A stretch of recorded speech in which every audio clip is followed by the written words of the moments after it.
अब अपन शुरू करते हैं पार्टनरशिप एक्ट। आज से अपन पढ़ना शुरू कर रहे हैं, ठीक है। आज अपन पूरा पार्टनरशिप एक्ट खत्म करने वाले हैं, ठीक है।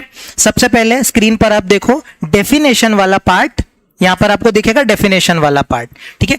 लाइव में स्क्रीन भी विजिबल है ना सबको? एक बार हाँ बोल देना, ठीक है। चलो, डेफिनेशन वाले पार्ट में एग्जाम में क्वेश्चन नहीं आता। हाँ, जूम कर दो, ठीक है, ठीक है। चलो, डेफिनेशन वाले पार्ट में सबसे पहले पार्टनर क्या होता है? इंडिविजुअल लोग पार्टनर कहलाते हैं और कलेक्टिवली हम उसको क्या बोलते हैं? पार्टनरशिप फर्म बोलते हैं, ठीक है। मतलब दो या दो से ज्यादा लोग अगर मिल करके बिजनेस कर रहे हैं, ठीक है, और फिर वहां पर पार्टनरशिप के एसेंशियल एलिमेंट्स भी मौजूद हैं, तो उसको हम क्या बोलेंगे? Collectively partnership firm. और इंडिविजुअली उन लोगों को क्या बोलेंगे? इंडिविजुअली पार्टनर बोलेंगे। सिंपल। फर्म में आपका वर्ड आ गया कलेक्टिवली। यहां पर जो आपको कीवर्ड्स दिख रहे हैं उसको आपको साथ साथ अंडरलाइन करना है। और एक बात समझो, आपको अलग कलर से अंडरलाइन करना है। मतलब कोई एक अलग कलर का पेन उठा लो, और अगर अलग कलर का पेन नहीं है तो उसको बॉक्स या स्टार ऐसा कुछ बना लो कि इस क्लास के कीवर्ड्स अलग ही आपको दिखे, क्योंकि ये आईसीआई वाले कीवर्ड्स है और ये फाइनल है। जो आपको मैं दिखा रहा हूं इसी को याद करके एग्जाम में लिख के आना है, ठीक है। चलो, तो अब हम सबसे पहले हमने फर्म समझ लिया। फर्म का नाम मतलब क्या? फर्म का नाम मतलब जिस नाम के अंतर्गत हम हमारी प्रैक्टिस कर रहे हैं या फर्म चला रहे हैं, जैसे एबीसी एंड एसोसिएट्स ऐसे करके, ठीक है। अब एक्ट ऑफ फर्म का मतलब क्या होता है? एक पार्टनर पूरी फर्म के बिहाफ पे काम करे या दूसरे पार्टनर काम करे। एक पार्टनर अपने काम से फर्म को बाइंड कर देगा और दूसरों के काम से बाइंड हो जाएगा। यहां पर म्यूचुअल एजेंसी की खुशबू आ रही है भाई। एक्ट ऑफ पार्टनर यही होता है। पार्टनरशिप एक्ट में क्या होता है कि हमने कुछ काम किया है जिससे थर्ड पार्टी को इन्फोर्सेबल राइट आ जाए हमारे लिए, और हमें इन्फोर्सेबल राइट आ जाए थर्ड पार्टी के लिए। मतलब या तो पार्टनर हमें बाउंड कर रहा है, या हम दूसरे पार्टनर को बाइंड कर रहे हैं, या हम कुछ ऐसा एक्ट कर रहे हैं कि थर्ड पार्टी के पास या हमारे पास राइट आ रहा है, इन्फोर्सेबल राइट आ रहा है, ठीक है। तो यहां पर एक्ट ऑफ फर्म में सिर्फ एनी एक्ट और ओमिशन को ही अंडरलाइन करना है। ये डेफिनेशन वाला पार्ट था, एग्जाम पॉइंट ऑफ व्यू से इंपॉर्टेंट नहीं है। इसके अलावा अगर हम देखें कि सबसे पहले जरूरी क्या है, क्योंकि हमने क्या बोला? अग्रीमेंट। तो जब अग्रीमेंट जरूरी है तो ऑब्वियस सी बात है कि अग्रीमेंट में एंटर करने के लिए पार्टीज को कॉम्पिटेंट टू कॉन्ट्रैक्ट होना भी तो जरूरी है। तो सिर्फ हम यहां पे कीवर्ड देखेंगे, सबसे पहले competent to a valid contract, ठीक है। उसके बाद माइनर कभी भी क्या नहीं बन सकता? पार्टनर नहीं बन सकता, लेकिन वो बेनिफिट में बन सकता है। अब अगर आगे देखेंगे, अभी सिर्फ इतना याद रखो कि पार्टनर बेनिफिट्स में ही पार्टनरशिप में एंटर कर सकता है, ठीक है। कंपनी भी पार्टनर बन सकती है, इंपॉर्टेंट है, इसको आप स्टार लगा लेना कि कंपनी भी पार्टनर बन सकती है, ठीक है। अपन फ्लो में ना बोल सकते हैं, तो कंपनी याद रखना पार्टनरशिप बन जाएगी। लेकिन बताओ, दो पार्टनरशिप फर्म आपस में पार्टनर बनेगी क्या? नहीं। लेकिन उस दोनों के पार्टनर अगर कलेक्टिवली सारे पार्टनर्स की मंजूरी से कोई दूसरी पार्टनरशिप फर्म खोलना चाहते हैं तो वो कर सकते हैं, ठीक है। और इंडियन नेशनल्स या फिर एलियन फ्रेंड्स है तो पॉसिबल है। मतलब इंडिया का अगर कोई दोस्त है, मतलब कोई देश दोस्त है, तो उस एलियन फ्रेंड से पार्टनरशिप कर सकते हो। मतलब उस देश का निवासी है, वहां आप पार्टनरशिप कर सकते हो। लेकिन एलियन एनिमी से, जिससे हमारे झगड़े चल रहे हैं, उससे आप पार्टनरशिप नहीं कर सकते। चलो, और अब यहां से काम की बातें शुरू होती हैं। थर्ड पॉइंट से जो आपकी स्क्रीन पर मेरा कर्सर घूम रहा है वो है रियल रिलेशन। अब ये रियल रिलेशनशिप बिटवीन पार्टनर का मतलब क्या होता है? सबसे पहले समझो, पार्टनरशिप फर्म का जो रिलेशनशिप है वो हमेशा अग्रीमेंट से आता है, स्टेटस से नहीं आता। मेरे साथ बोलेंगे, स्टेटस नहीं, अग्रीमेंट जरूरी है। स्टेटस से नहीं आएगा, अग्रीमेंट से आएगा, ठीक है। चलो, अब रिलेशनशिप ऑफ अ पार्टनर, सबसे पहले पार्टनर्स की भी जो रिलेशन है वो सबसे पहले कॉन्ट्रैक्ट से आएगी, स्टेटस से नहीं आएगी।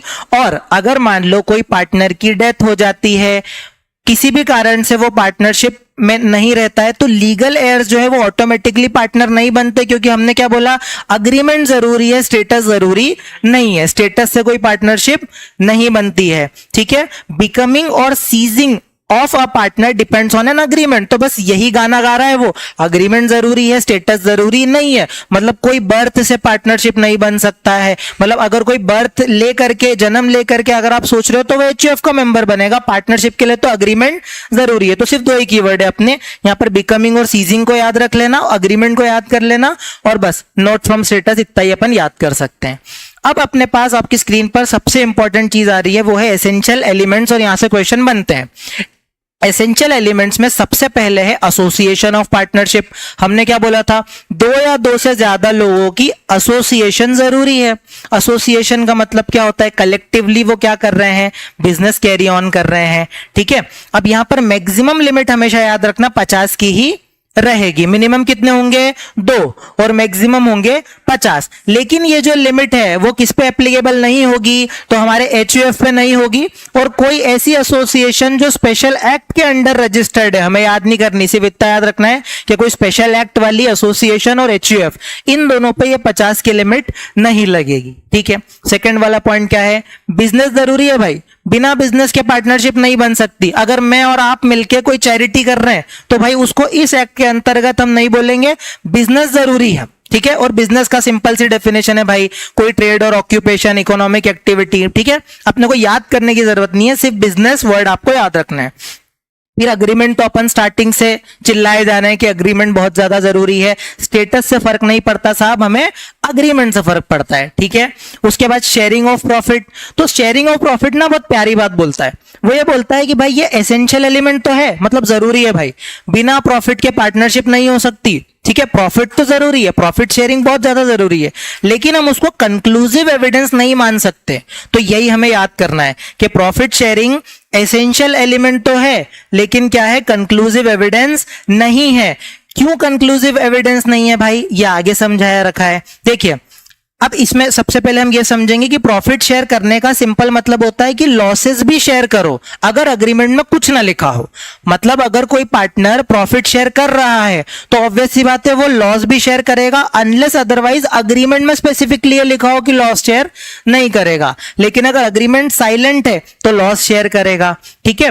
पर्सन में become a partner only in profit and not for losses, यही लिखा हुआ है। तो इस पर्टिकुलर पैराग्राफ में हमने क्या याद किया, सिर्फ इतना कि profit is an essential element but not a conclusive evidence, but only in profit, कोई मतलब लॉसेस में शेयर ना लेकर के सिर्फ प्रॉफिट में शेयर ले सकता है अगर अग्रीमेंट में लिखा हो, ठीक है। सिर्फ इतना याद रखना है कि अग्रीमेंट में अगर लिखा हो तो लॉस में सिर्फ प्रॉफिट में शेयर हो सकता है, लॉस में शेयर नहीं हो सकता, और प्रॉफिट एक एसेंशियल एलिमेंट है। याद होता जा रहा है क्या, ठीक है। ये इतने काम की चीजें मतलब याद करने की नहीं, तो मैं थोड़ा जल्दी जा रहा हूं इसमें, ठीक है। रेशियो के बारे में बात कर लेते हैं। स्पीड स्लो फास्ट जो भी लगे यहां भी बोल देना और चैट में भी बोल देना कि स्पीड सही है या नहीं है। रेशियो का क्या मतलब है, देखो रेशियो अगर अग्रीमेंट में लिखा है तो वो ही मान लेंगे, क्या बोला मैंने, अग्रीमेंट में लिखा है तो वही मान लेंगे, लेकिन अगर अग्रीमेंट में ना लिखा हो तो इक्वल मान लेंगे। सिर्फ इतना याद रखना है, अग्रीमेंट में लिखा हो तो जो अग्रीमेंट में लिखा है वो मान लेंगे, अगर अग्रीमेंट में नहीं लिखा हो तो इक्वल मान लेंगे। उसके बाद आगे बढ़ते हैं सर। हमने बोला कि प्रॉफिट एसेंशियल एलिमेंट है, लेकिन इसका यह मतलब नहीं है कि कोई भी प्रॉफिट में पार्टिसिपेट करेगा तो हम उसको पार्टनर मान लेंगे। एग्जाम्पल के तौर पे हमने हमारी पार्टनरशिप में क्या किया, हमने बोला कि एक मैनेजर को हायर कर दिया, और मैनेजर को हायर करके बोल रहे हैं कि अब आज से तुम हमारी सेल बढ़वाओ, और अगर आप हमारी सेल एक पर्टिकुलर लेवल पे बढ़ा दोगे तो हम हमारे प्रॉफिट का 1% हिस्सा आपको दे देंगे। तो भाई देखने में तो ऐसा लग रहा है कि हमने प्रॉफिट शेयर किया, लेकिन क्या वो मैनेजर हमारा पार्टनर बन गया, क्या नहीं है। क्यों, क्योंकि हमको पता है कि म्यूचुअल एजेंसी के बिना पार्टनरशिप नहीं हो सकती, ना कोई पार्टनर बन सकता है। तो इसीलिए हमने कीवर्ड अंडरलाइन किया, डज नॉट मीन एवरीवन जो पार्टिसिपेट करता है प्रॉफिट में वो पार्टनर हो जाए। ध्यान से समझो, कीवर्ड भी सिर्फ वही अंडरलाइन है जो सिर्फ कीवर्ड देख के पूरा सेंटेंस याद आ जाए। अब आप देखो इस सेंटेंस में देखना, डज नॉट मीन है ना, everyone who participate in the profit, सीधे याद हो रहा है ना। और अगर वो सिर्फ पार्टिसिपेट करता है तो जरूरी नहीं है कि प्रॉफिट है। अब फिर म्यूचुअल एजेंसी पे आ जाते हैं। म्यूचुअल एजेंसी क्या होती है, carried on by all or any of them acting for all, carried on by all or any of them acting for all. एक बार और, carried on by all or any of them acting for all. Simple सी बात है, एक व्यक्ति करेगा, एक करेगा सब भरेंगे, दूसरे करेंगे मैं भी भरूंगा। एक व्यक्ति अपने एक्ट से दूसरों को बाइंड कर देगा, और जरूरी नहीं है कि सारे के सारे पार्टनर मिल करके पार्टनरशिप बनाए, मतलब पार्टनरशिप में एक्टिवली पार्टिसिपेट करें। हो सकता है कि हम 4 पार्टनर हैं, लेकिन हमने एक को ऑथोराइज कर दिया कि हमारे बिहाफ पे सिर्फ तू काम कर लेना, ठीक है, बाकी हम काम नहीं करेंगे तो फिर भी हम कलेक्टिवली तो लाइबल है ना, इसीलिए carried on by all or any of them acting for all. अगला कीवर्ड, एक पार्टनर एजेंट भी होता है प्रिंसिपल भी होता है, एजेंट भी होता है प्रिंसिपल भी होता है। क्यों भाई, मैं अपने एक्ट से बाइंड कर दूंगा, दूसरों के एक्ट से क्या हो जाऊंगा, बाइंड हो जाऊंगा, तो इसलिए एजेंट एंड प्रिंसिपल। फिर हमने क्या बोला, बाइंड वाला कीवर्ड और बाउंड वाला कीवर्ड, ठीक है, ये भी हमको याद हो गया। फिर हमने कहा कि भाई ये एसेंशियल नहीं है कि सारे पार्टनर एक्टिवली पार्टिसिपेट करें, इसी अप्रोच से आपको एग्जाम में याद करना है। देखो कितने मजे में हो रहा है याद, मतलब मैं क्या कर रहा हूं, मेरे को कॉन्सेप्ट याद है, अब मैं खेल रहा हूं कॉन्सेप्ट के साथ, मैं क्या कर रहा हूं, उसको हिंदी में बोल रहा हूं, लेकिन सारे के सारे कीवर्ड को क्या बोल रहा हूं मैं, इंग्लिश में बोल रहा हूं। यही आपको करना है, मतलब चैट में जितने भी देख रहे हैं, लाइव देख रहे हैं, रिकॉर्डेड देख रहे हैं, सारे ये बात सुन लो, कभी भी अपनी जो लैंग्वेज है उसी में याद किया जाता है, लेकिन कीवर्ड्स को इंग्लिश में बोला जाता है। आईसीआई आपसे कोई शशि थरूर वाली इंग्लिश एक्सपेक्ट नहीं करता कि आप एकदम पूरी बुक की छाप के आओ, मत छाप के आओ, बस आप अपनी लैंग्वेज में लिखो। और ये जो कीवर्ड आपको अंडरलाइन दिख रहे हैं, सिर्फ इन कीवर्ड्स को आपको क्या करना है, याद करना है। जो मैं आपको कैसे याद करवा रहा हूं, देखो मैंने क्या बोला, म्यूचुअल एजेंसी, देखो मैं अपने याद करता हूं, आपको भी ऐसे घूम घूम के ऐसे याद करना है।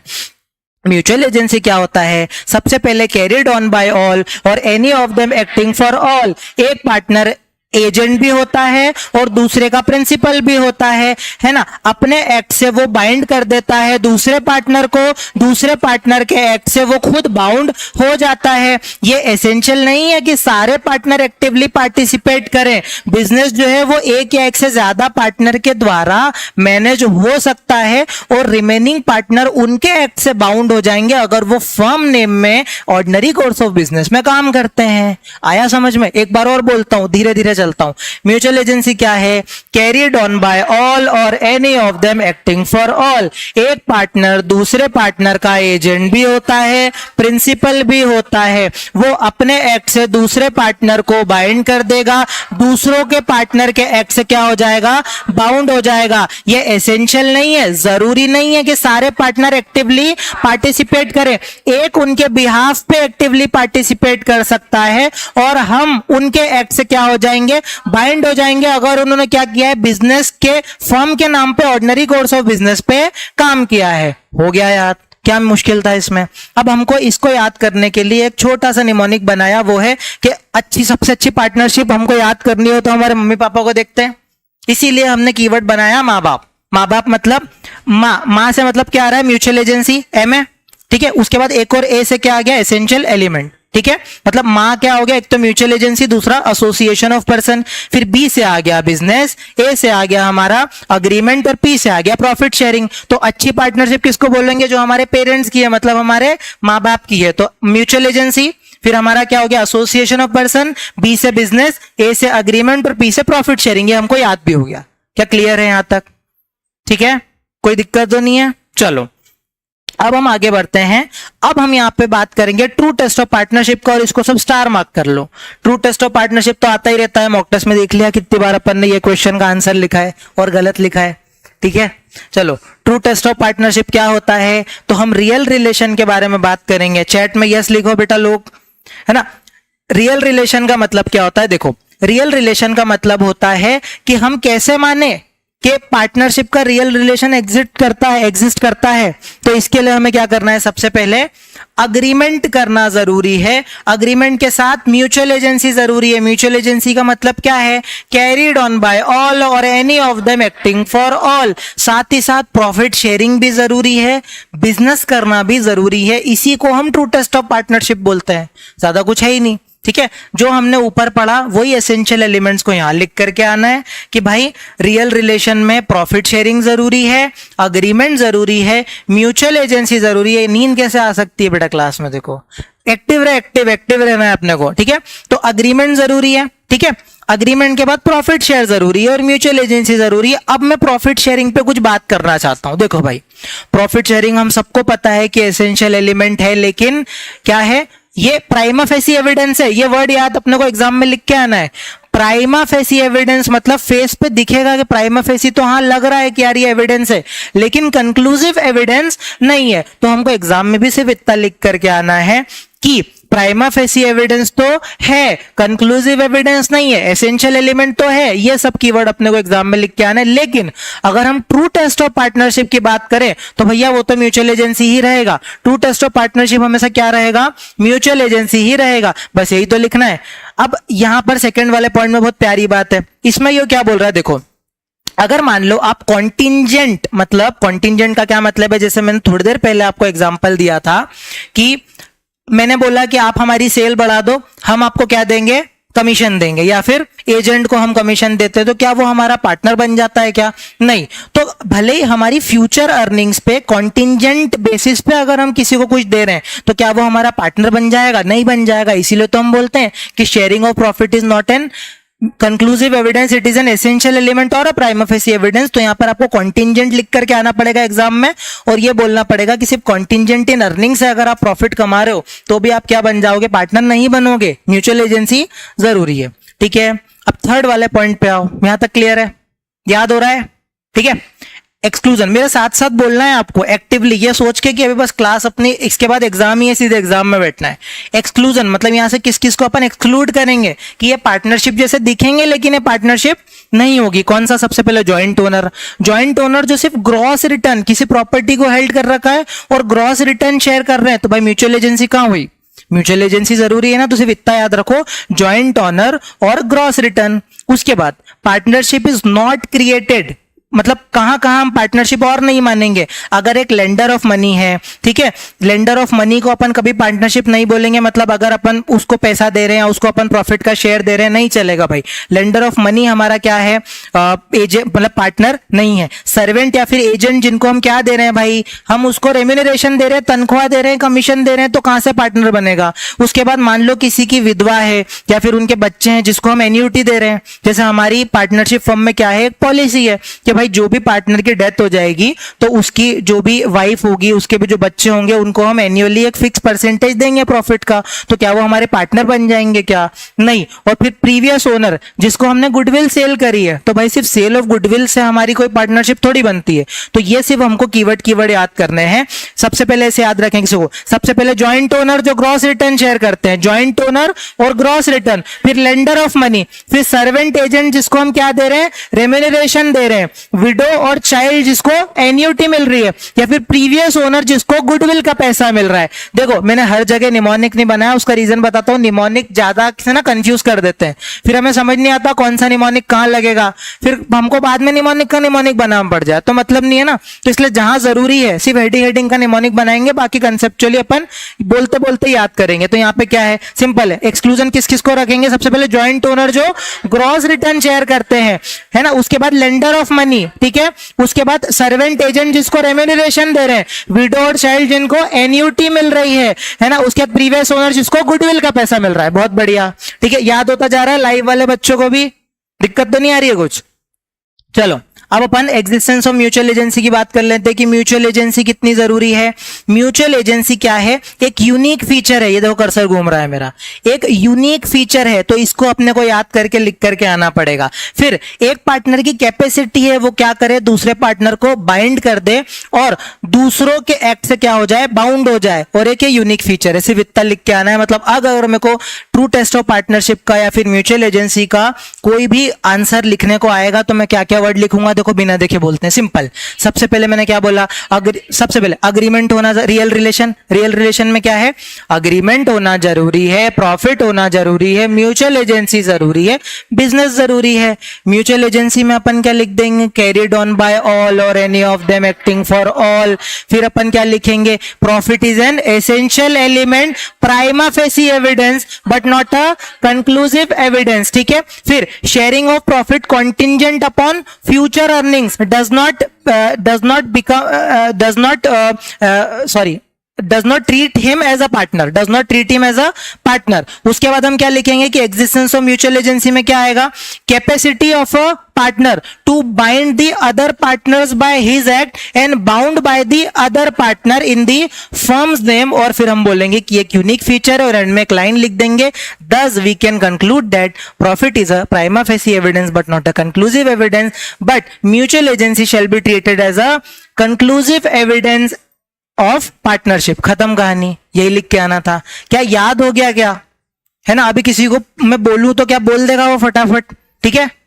तो ऐसे मतलब इतना एक्टिव रहो कि बस अभी के अभी मेरे को याद करना है, अगर नहीं याद हो रहा हो तो बताओ, अपन दोबारा करेंगे उसको, ठीक है। अब अपन डिफरेंशिएट बिटवीन भी नहीं छोड़ेंगे, वो भी अपन अब अंडरलाइन करके आए हैं। देखो बहुत सिंपल है, डिफरेंशिएट बिटवीन का रट्टा नहीं लगाया जाता, उसको सिर्फ और सिर्फ एक एक बार पढ़ना पड़ता है, इसलिए मैंने अंडरलाइन भी कर दिया कीवर्ड्स को। देखो पार्टनरशिप और एचयूएफ में क्या डिफरेंस है भाई, यहां पर अग्रीमेंट के बिना काम नहीं चलता, अग्रीमेंट जरूरी है, लेकिन हिंदू अनडिवाइडेड फैमिली में स्टेटस से ही हम पार्टनर बन जाते हैं। मतलब एक बच्चे का जन्म हुआ तो जन्म से ही वो पार्टनर बन गया, वो सॉरी मेंबर बन गया, किसका, एचयूएफ का। फिर मैक्सिमम लिमिट यहां पर कितनी है, 100, लेकिन 50 है, यहाँ पे 100 लिखा हुआ है, 50 है, वो यहाँ पे थोड़ा 50 नहीं लिखा हुआ, आपको मालूम 50 है, ठीक है। और यहाँ पे कोई रेस्ट्रिक्शन नहीं है। फिर रजिस्ट्रेशन यहाँ पर कंपलसरी नहीं है, लेकिन यहाँ पे तो रिक्वायर्ड ही नहीं है।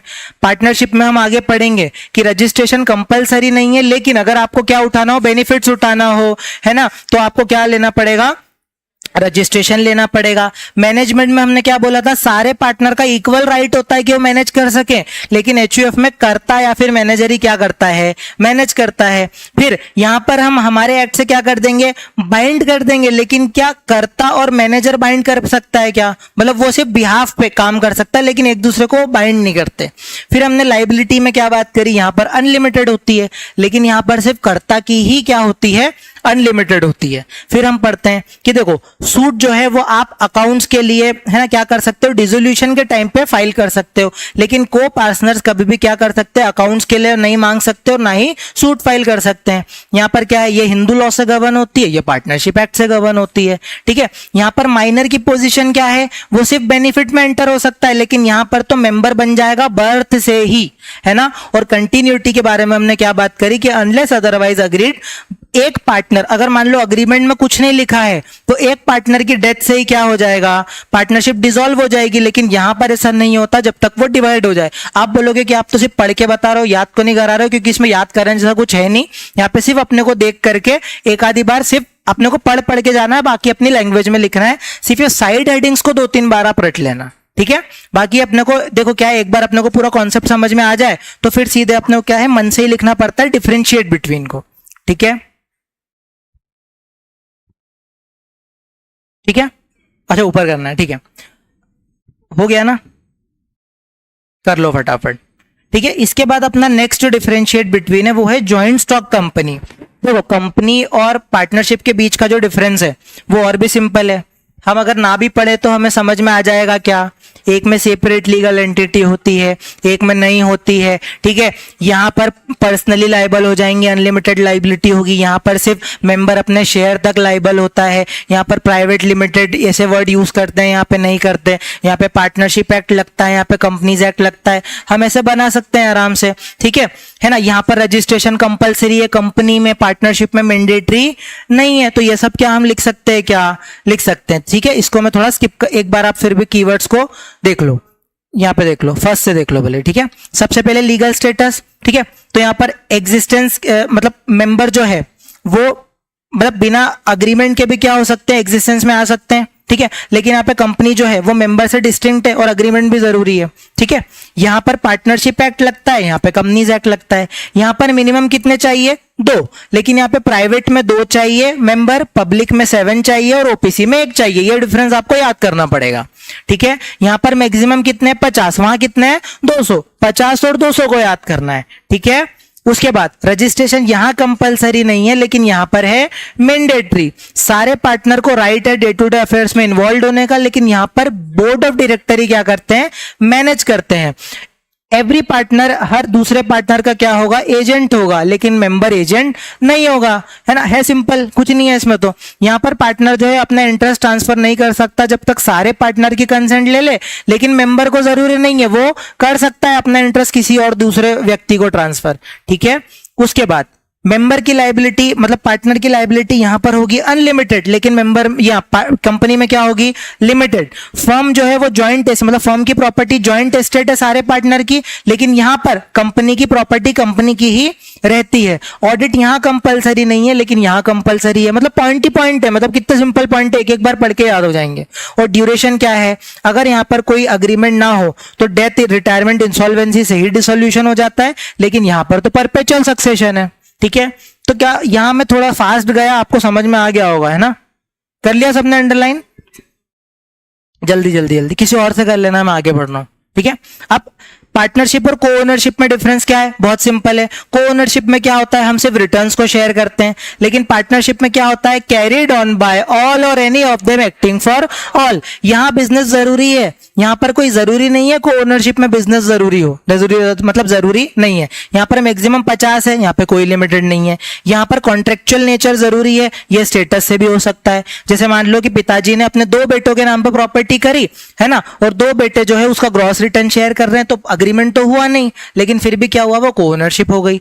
यहां पर इंटरेस्ट ट्रांसफर आपको सारे पार्टनर की कंसेंट से करना पड़ेगा, यहां पर आप कर सकते हो। म्यूचुअल एजेंसी यहां एग्जिस्ट करती है, यहां नहीं करती है। Share of profit can not claim specific share in the firms property, लेकिन यहां आप क्लेम कर सकते हो। और यहां पर प्रॉफिट एंड लॉसेस जो है वो होता है, लेकिन यहां जरूरी नहीं है, विदाउट बिजनेस के भी एग्जिस्ट कर सकती है। मतलब मैं सिर्फ पढ़ पढ़ के आपको समझा रहा हूं, याद आपको करना है डिफरेंशिएट बिटवीन वाला काम।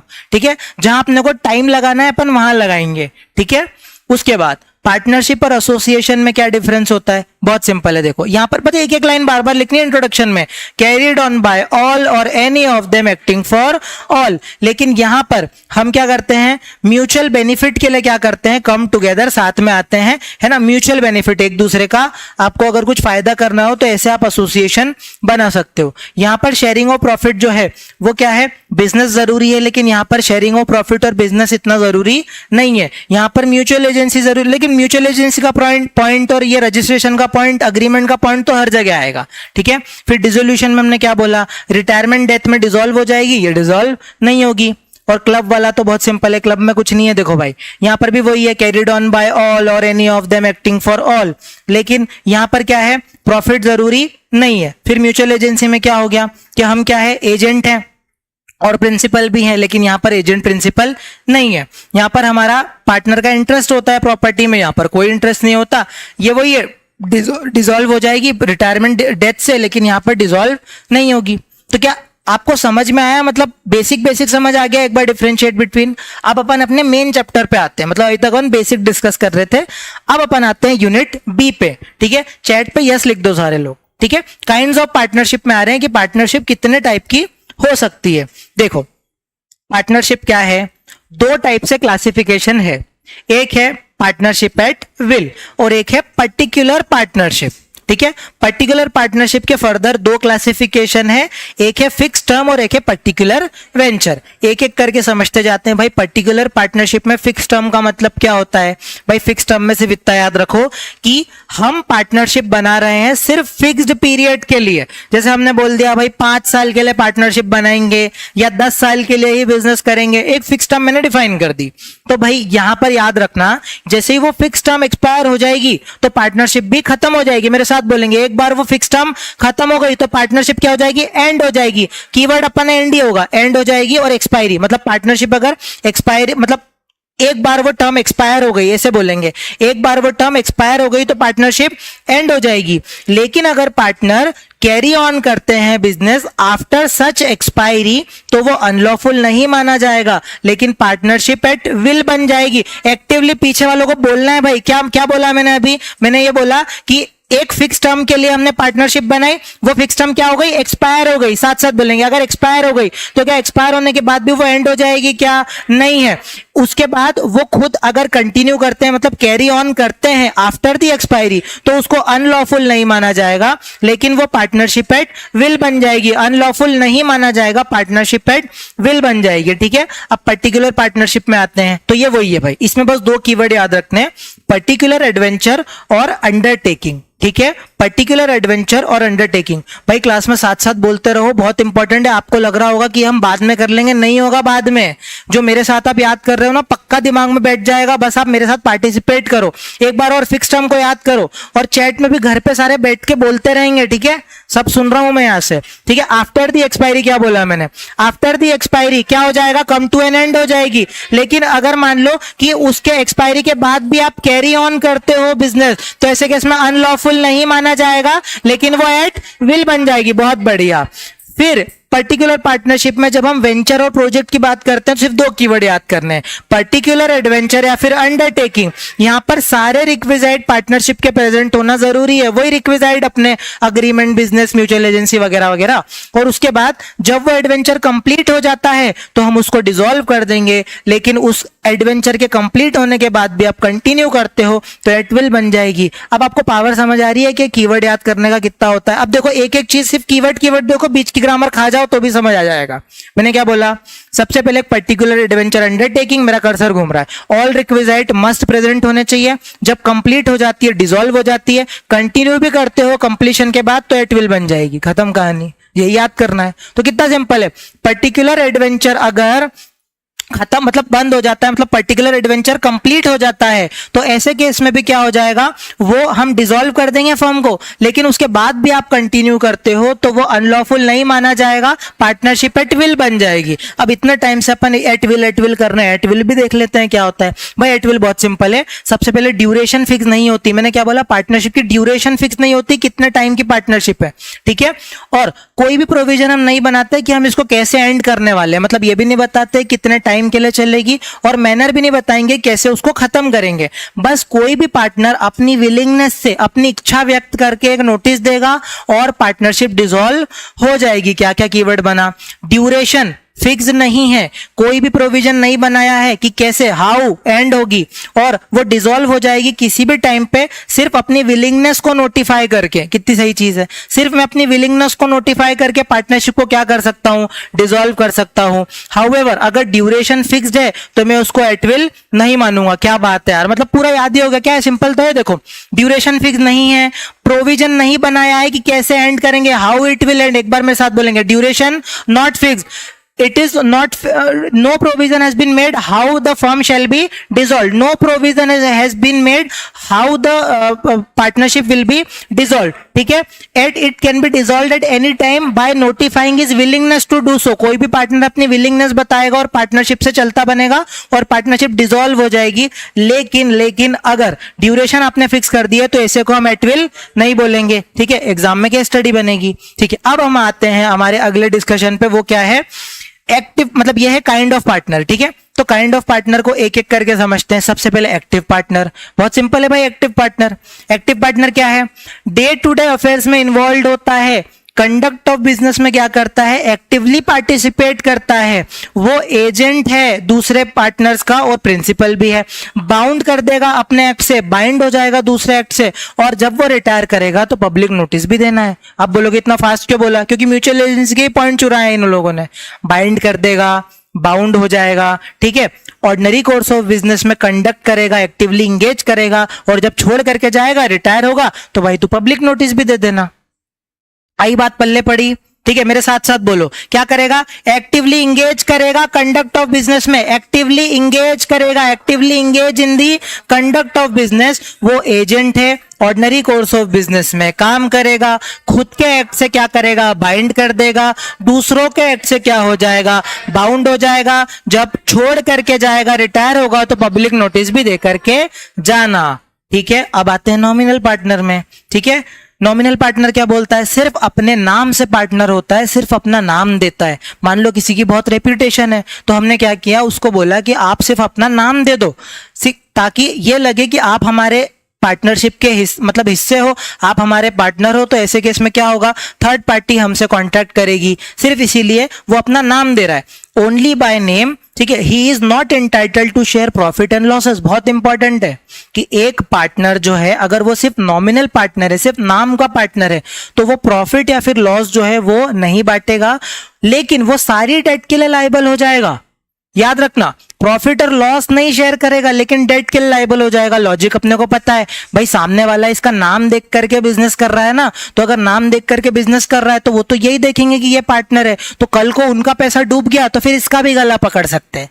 ये है इसका लॉजिक। तो इसीलिए इतना याद रखो, प्रॉफिट एंड लॉस में वो एंटाइटल नहीं होगा लेकिन सारी डेट्स के लिए लायबल होगा, और उसको भी क्या देना पड़ेगा, पब्लिक नोटिस, क्योंकि उसका नाम देख करके थर्ड पार्टी कॉन्ट्रैक्ट कर रही है ना, तो जाते टाइम इसको भी पब्लिक नोटिस देना है। मेरे साथ साथ बोलेंगे, मैंने क्या बोला, ओनली बाय नेम वो पार्टनर होता है, प्रॉफिट और लॉस के लिए एंटाइटल्ड नहीं होता है, सारी डेट्स के लिए लायबल होगा और जाते टाइम पब्लिक नोटिस दे करके जाएगा। ऐसे ही याद करना है। अब ऐसे ही दोनों बोलो फटाफट। एक्टिव पार्टनर में क्या बोला था, actively engage, conduct of business में, ऑर्डिनरी कोर्स ऑफ बिजनेस में अपने एक्ट से बाइंड हो जाएगा, दूसरों के एक्ट से बाउंड हो जाएगा, एजेंट भी है, प्रिंसिपल भी है, और पब्लिक नोटिस देगा रिटायरमेंट के टाइम पे। Nominal partner only by name होता है, प्रॉफिट एंड लॉस में एंटाइटल्ड नहीं होता है लेकिन सारी डेट के लिए लायबल होता है और जाते टाइम पब्लिक नोटिस दे करके जाना। बहुत बढ़िया। उसके बाद स्लीपिंग या फिर डोरमेंट पार्टनर देख लो भाई।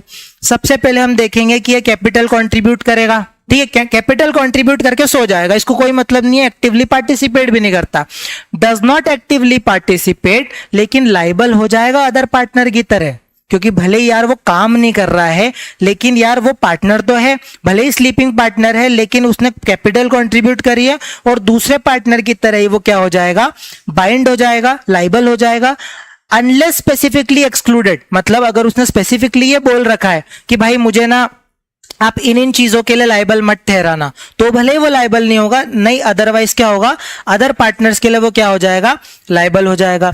ही is not so required to give public notice. क्यों भाई, हमेशा याद रखना, स्लीपिंग पार्टनर कभी पब्लिक नोटिस देने के लिए लायबल नहीं होता, क्योंकि भाई उसको कोई जानता ही नहीं है, वो तो स्लीपिंग पार्टनर है, ठीक है। तो स्लीपिंग पार्टनर में क्या क्या याद रखना है, कैपिटल कंट्रीब्यूट करेगा, एक्टिवली पार्टिसिपेट नहीं करेगा, लायबल होगा दूसरे पार्टनर की तरह, अनलेस अदरवाइज स्पेसिफिकली एक्सक्लूडेड, और पब्लिक नोटिस देने की रिक्वायरमेंट नहीं रहेगी, ठीक है। अब सब पार्टनर पे आ जाते हैं भैया। सब पार्टनर क्या होता है भाई, जब एक पार्टनर को ज्यादा चुल मचती है और वो अपने शेयर को किसी और के साथ प्रॉफिट शेयर करना चाहता है, उसको सब पार्टनर बोलते हैं। इसलिए स्ट्रेंजर दिख रहा है क्या, स्ट्रेंजर, वो शेयर कर रहा है प्रॉफिट किसके साथ, स्ट्रेंजर के साथ, वो पार्टनर नहीं है, उसके पास कोई राइट नहीं है, ठीक है, वो उसके पास कोई राइट नहीं है, वो पार्टनर नहीं है। देखो, क्योंकि एक बात बताओ ना, वो क्योंकि हमने एक ही चीज बार बार बोल रहे हैं, अग्रीमेंट होना जरूरी है। यहाँ अग्रीमेंट का हुआ, ये तो कोई और पार्टनर किसी स्ट्रेंजर के साथ अपना प्रॉफिट शेयर कर रहा है ना, जा तू कर, हमें कोई मतलब नहीं है, हम उसको एक पार्टनर की तरह ट्रीट नहीं करेंगे। फिर हाँ, ट्रांसफर ही अलग है, ये सब पार्टनर है, वो अलग चीज है, आगे पढ़ाऊंगा मैं। देखो, अब माइनर की बात कर लेते हैं। माइनर एज अ बेनिफिशियरी का क्या मतलब है, देखो भाई, एक माइनर आया, मान लो एक छोटू आया हमारे पास और वो बोल रहा है कि मुझे आपकी पार्टनरशिप में पार्टनर बनना है, तो हमने छोटू को भगा दिया। फिर हमें पार्टनरशिप एक्ट ने बोला कि देख भाई, अब आप ऐसे छोटू को भगा नहीं सकते हो, एक पार्टनर माइनर भी पार्टनर बन सकता है लेकिन सिर्फ बेनिफिट में बन सकता है ना, वो लायबल नहीं होगा लेकिन फर्म में उसकी प्रॉपर्टी लायबल हो जाएगी। हमने बोला ठीक है, तो हम छोटू को वापस लेके आए और उसको हमने ऐसा समझाया, देख भाई देखो, पार्टनर की तरह ट्रीट नहीं कर रहे, देख can not become a partner, लेकिन बेनिफिट्स में पार्टनर बन सकता है, बेनिफिट्स में एंटाइटल्ड हो सकता है, पर्सनली लायबल नहीं होगा लेकिन फर्म में उसकी जो प्रॉपर्टी है वो लायबल हो जाएगी, उसको सर्टेन राइट्स मिलेंगे। कौन कौन सा राइट मिलेंगे, प्रॉफिट शेयरिंग लेगा ना बेनिफिट्स में, ठीक है। फिर वो बुक्स ऑफ अकाउंट्स को प्रॉपरली इंस्पेक्ट कर सकता है, और ये वाला पॉइंट सबसे खतरनाक पॉइंट, वो ये बोलता है एक बार भाई आप मेजोरिटी अटेंड कर लो ना, तो आपको ना ऑप्ट करना पड़ेगा कि आप पार्टनर बनना चाहते हो कि नहीं। तो हमने छोटू को बताया कि छोटू देख, मान ले छोटू भी 12 साल का है, तो हमने बोला देख भाई 6 साल बाद जब तू 18 का हो जाएगा तो याद रखना, उसके बाद तेको हमें बताना पड़ेगा कि तू इस पार्टनरशिप में कंटिन्यू करना चाहता है या नहीं करना चाहता।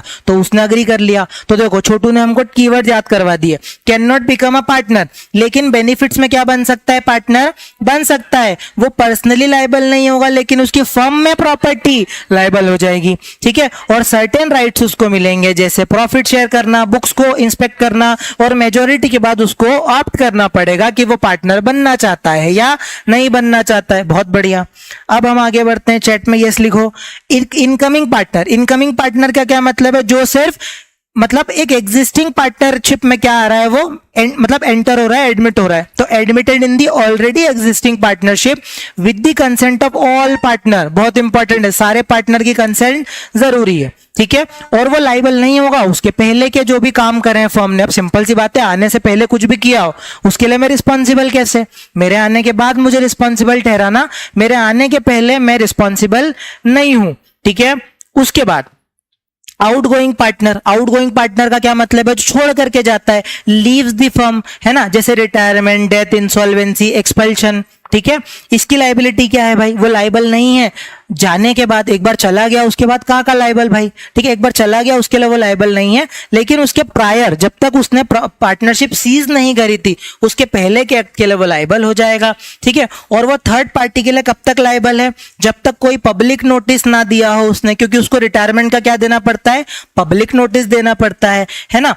और वो सारे काम उसको करने पड़ेंगे जो अनफिनिश्ड रह गए हैं टिल इट्स हिज रिटायरमेंट। तो अभी तक आपके दिमाग में नई चीजें गई है, अब जाएंगी। देखो सबसे पहले मैंने क्या बोला, पार्टनरशिप छोड़ करके जाता है, मतलब लीव्स द फर्म। लीव होने के बाद हमने क्या बोला कि रिटायरमेंट कैसे कैसे हो सकता है, देखो डेथ से, इंसॉल्वेंसी से, रिटायरमेंट से, एक्सपल्शन से, कैसे ही पार्टनरशिप छोड़ के जा सकता है। जैसे ही गया तो वो लाइबल नहीं होगा आफ्टर लीविंग द फर्म के लिए, उसके बाद और प्रायर टू द सीजेशन के लिए लाइबल हो जाएगा। और वो किस किस चीज के लाइबल होगा, जब तक वो पब्लिक नोटिस नहीं देता है और उन सारे काम के लिए जो अभी तक अनफिनिश्ड रह गए हैं उसके रिटायरमेंट के पहले पहले।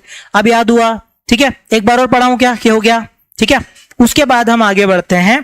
हमने बोला कि देखो भाई राइट्स ऑफ आउटगोइंग पार्टनर क्या होता है, इस पे स्टार लगा दो, बहुत इंपॉर्टेंट चीज है। देखो भाई आउटगोइंग पार्टनर के राइट क्या क्या होंगे, सबसे पहले कंपीटिंग बिजनेस के बारे में, कि भाई मैं छोड़ करके जा रहा हूं, ठीक है, तो क्या मैं कंपीटिंग बिजनेस कर सकता हूं क्या, तो लॉ ने बोला हाँ कर सकता है, मे कैरी कंपीटिंग बिजनेस, लेकिन कुछ बातों का बेटा ध्यान रखना। सब्जेक्ट टू द कॉन्ट्रैक्ट, वो फर्म का नाम यूज नहीं कर सकता, वो खुद को रिप्रेजेंट नहीं कर सकता कि मैं अभी भी फर्म का पार्टनर हूं, वो सॉलिसिट नहीं कर सकता फर्म के कस्टमर को, ठीक है। कितना सिंपल पॉइंट है भाई। अब यहां पर एक डेप्थ है, वो सुन लो।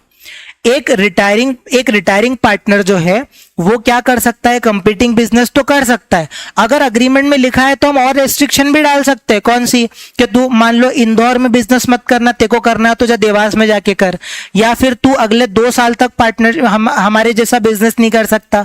मतलब हम उस पर कोई रीजनेबल रेस्ट्रिक्शन लगा सकते हैं। ये रीजनेबल वर्ड बहुत इंपॉर्टेंट है, रीजनेबल रेस्ट्रिक्शन हम लगा सकते हैं, लेकिन कुछ ऐसी रेस्ट्रिक्शन नहीं लगा सकते कि तू जिंदगी भर ही काम नहीं कर सकता, ये नहीं लगा सकते। लेकिन यहां क्या बात चल रही है, जब अग्रीमेंट ही ना बना हो, मतलब अग्रीमेंट बना हो तो स्पेसिफिकली मैं कुछ भी उसको बोल सकता हूं, लेकिन अग्रीमेंट ना बना हो तो इन चीजों का ध्यान रख लेना। सबसे पहले फर्म का नाम यूज मत करना, खुद को रिप्रेजेंट मत करना कि अभी भी मैं पार्टनर हूं, हमारे कस्टमर को ऐसे बुला बुला के लेके मत जाना कि इनका माल बेकार है मेरे इधर आ जाओ, ऐसे काम नहीं कर सकता, सॉलिसिट नहीं कर सकता। और साथ ही साथ वो क्या कर सकता है, मतलब हाँ कुल मिला के सॉलिसिट नहीं कर सकता, लेकिन वो अग्री कर सकता है। देखो स्पेसिफाइड पीरियड और स्पेसिफाइड लोकल लिमिट्स, क्या मुझे याद हुआ, एक बार और बोलूं, सबसे पहले कैरी ऑन बिजनेस हम में कर सकता है, लेकिन अगर कॉन्ट्रैक्ट में कुछ ना लिखा हो तो भी फर्म का नाम यूज मत करना, खुद को फर्म का पार्टनर रिप्रेजेंट मत करना, ठीक है, फर्म के कस्टमर को सॉलिसिट मत करना। लेकिन अग्रीमेंट करके हम ये अग्री कर सकते हैं ये कि देखो सबसे पहले स्पेसिफिक पीरियड के लिए और स्पेसिफिक लोकल लिमिट के लिए हम क्या कर सकते हैं, रेस्ट्रिक्शन लगा सकते हैं। क्या आया, घुस रहा है दिमाग में चीजें, ठीक है। उसके बाद टू शेयर सब्सिक्वेंट प्रॉफिट, ये तो बहुत इंपॉर्टेंट है। देखो शेयर सब्सिक्वेंट प्रॉफिट का क्या मतलब है, देखो एक आउटगोइंग पार्टनर जो है वो रिसीव करेगा अपनी प्रॉपर्टी और गुडविल का हिस्सा। यार ऑब्वियस ही बात है यार, वो जा रहा है पार्टनरशिप से तो वो अपनी प्रॉपर्टी का हिस्सा लेकर के जाएगा, गुडविल कैलकुलेट करवा के अपनी गुडविल का हिस्सा लेके जाएगा। पहला पॉइंट मेरे हिसाब से क्लियर है। सेकंड में वो क्या बोल रहा है, in the absence of the contract to the contrary, outgoing partner जो है ना, सिंस इज सीजेशन, है ना, may be attributable to the share of his firm property. भाई जब तक वो गया, जब तक उसकी फर्म में जो प्रॉपर्टी का हिस्सा बनता है वो भी तो आप उसको दोगे। फिर मान लो कि आपने उसका प्रॉपर्टी में हिस्सा देने में या प्रॉफिट में हिस्सा देने में डिले कर लिया, तो भाई 6% का हिस्सा भी दो, मतलब इंटरेस्ट भी दो उसको। उसके बाद बिजनेस विद आउटगोइंग पार्टनर की प्रॉपर्टी विदाउट फाइनल सेटलमेंट, इसका क्या मतलब है, right is available only when the firm carrying on business with the outgoing partner की property without final settlement of the account between them and outgoing partner. मतलब ये जो interest का जो ये जो राइट है ना, ये तभी मिलेगा जब हम उसकी प्रॉपर्टी को यूज कर रहे हैं, टिल द फाइनल सेटलमेंट, और in case of the death representative को ये सारा हिस्सा मिल जाएगा अगर पार्टनर की डेथ हो गई है। और पार्टनर का अगर शेयर को परचेस करता है, तो अगर एक बार किसी ने शेयर परचेस कर लिया, तो परचेस करने के बाद किसी और का हिस्सा हो गया, तो अब वो मैं उसमें एंटाइटल नहीं होगा। मतलब एक बार मेरा शेयर किसी ने परचेस कर लिया तो अब मेरा हक वहां से खत्म हो गया। तो इन कीवर्ड्स को फटाफट मेरे साथ याद करो क्योंकि एग्जाम में आएगा। सबसे पहले प्रॉपर्टी और गुडविल में हिस्सा लेगा। किसमें लेगा? प्रॉपर्टी और गुडविल में। उसके बाद सिंस इज सीजेशन, उसकी फर्म की प्रॉपर्टी में जो भी हिस्सा एट्रीब्यूटेबल है वो उसको मिलेगा, है ना। उसके फर्म की प्रॉपर्टी और प्रॉफिट के हिस्से में 6% का हिस्सा भी मिलेगा, है ना। टिल द फाइनल सेटलमेंट अगर पार्टनरशिप फर्म उसकी प्रॉपर्टी को यूज कर रही है तो उसको इंटरेस्ट मिलेगा। साथ ही साथ उसके रिप्रेजेंटेटिव को मिलेगा अगर उसकी डेथ हो गई है या और कोई रीजन हो गया है। और पार्टनर ने अगर उसका किसी और पार्टनर ने शेयर परचेस कर लिया है तो फिर वो इन चीजों के लिए एंटाइटल्ड नहीं होगा। क्या यहां तक क्लियर है? स्पीड सही लग रही है? हम्म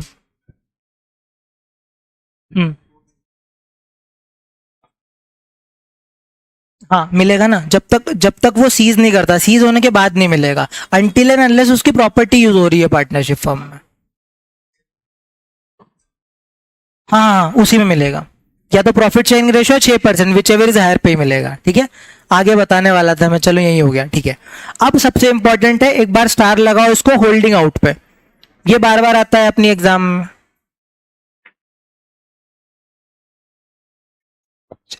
ठीक है, सबसे पहले होल्डिंग आउट। होल्डिंग आउट क्या होता है? क्या इसका कंसेप्ट सबको क्लियर है क्या होल्डिंग आउट का? ठीक है, तो हम सीधे याद करने पे आते हैं। डज नॉट डिस्क्लेम, ये सारे कीवर्ड है देखो। डज नॉट डिस्क्लेम, खुद को रिप्रेजेंट करता है, मतलब रिप्रेजेंट हिमसेल्फ, कंडक्ट स्पोकन या फिर रिटर्न वर्ड से, या फिर नोइंगली परमिट करता है खुद को। ये सारे कीवर्ड है। क्या बोला मैंने? डज नॉट डिस्क्लेम, मेरे साथ साथ बोलेंगे, चैट पे भी रिप्लाई देंगे। Does not disclaim the partnership relation, खुद को रिप्रेजेंट करता है, represent himself as a partner, अपने कंडक्ट स्पोकन या फिर रिटर्न वर्ड से खुद को नोइंगली परमिट करता है कि मैं एक पार्टनर हूं। ठीक है, उसके बाद नीचे आओ, इस फेथ पे अगर थर्ड पार्टी क्रेडिट देती है तो वो भी लायबल हो जाएगा। इसका क्या मतलब है? सिंपल सी बात है भाई, दो लोग आपस में बातें कर रहे हैं, मुझे बोल रहे हैं कि मैं पार्टनर हूं लेकिन मैं चुप बैठा हूं, तो क्या भाई ये तो गलत बात है ना। अगर आप पार्टनर नहीं हो तो आपको बोलना पड़ेगा, या फिर मैं उसके साथ खुद फ्रॉड में इन्वॉल्व होकर जानबूझ के अपने आपको पार्टनर की तरह ट्रीट करवा रहा हूं। अगर ऐसी कोई भी चीज हो गई है तो भैया पार्टनर बाय होल्डिंग आउट बन जाओगे। तो मैं डिस्क्लेम नहीं करता पार्टनरशिप रिलेशन को, मैं खुद को रिप्रेजेंट करता हूं, अपने कंडक्ट स्पोकन या फिर रिटर्न वर्ड से ये बताता हूं, लोइंगली परमिट करता हूं कि मैं पार्टनर हूं, तो मैं बाइंड हो जाऊंगा। दूसरी बात है, इस फेथ पे थर्ड पार्टी कोई क्रेडिट दे देती है तो मैं उसके लिए लायबल हो जाऊंगा। और अगर एक रिटायरिंग पार्टनर जो है वो रिटायर होने के बाद भी अगर पब्लिक नोटिस नहीं देता है तो उसको भी होल्डिंग आउट की तरह ट्रीट कर लूंगा। क्या आया समझ में? इतने ही कीवर्ड थे, ज्यादा अपने को पूरी बुक हरी लाल नहीं करनी है, सिर्फ इतने कीवर्ड है। देखो क्या बोला मैंने?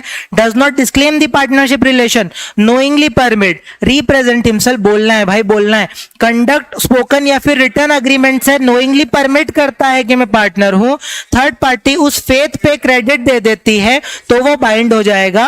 और रिटायरिंग पार्टनर अगर रिटायरमेंट के बाद भी पब्लिक नोटिस नहीं देता तो जब तक पब्लिक नोटिस नहीं देता है क्या हो जाएगा? वो पार्टनर बाय होल्डिंग आउट बन जाएगा। चलो ये क्लियर हुआ।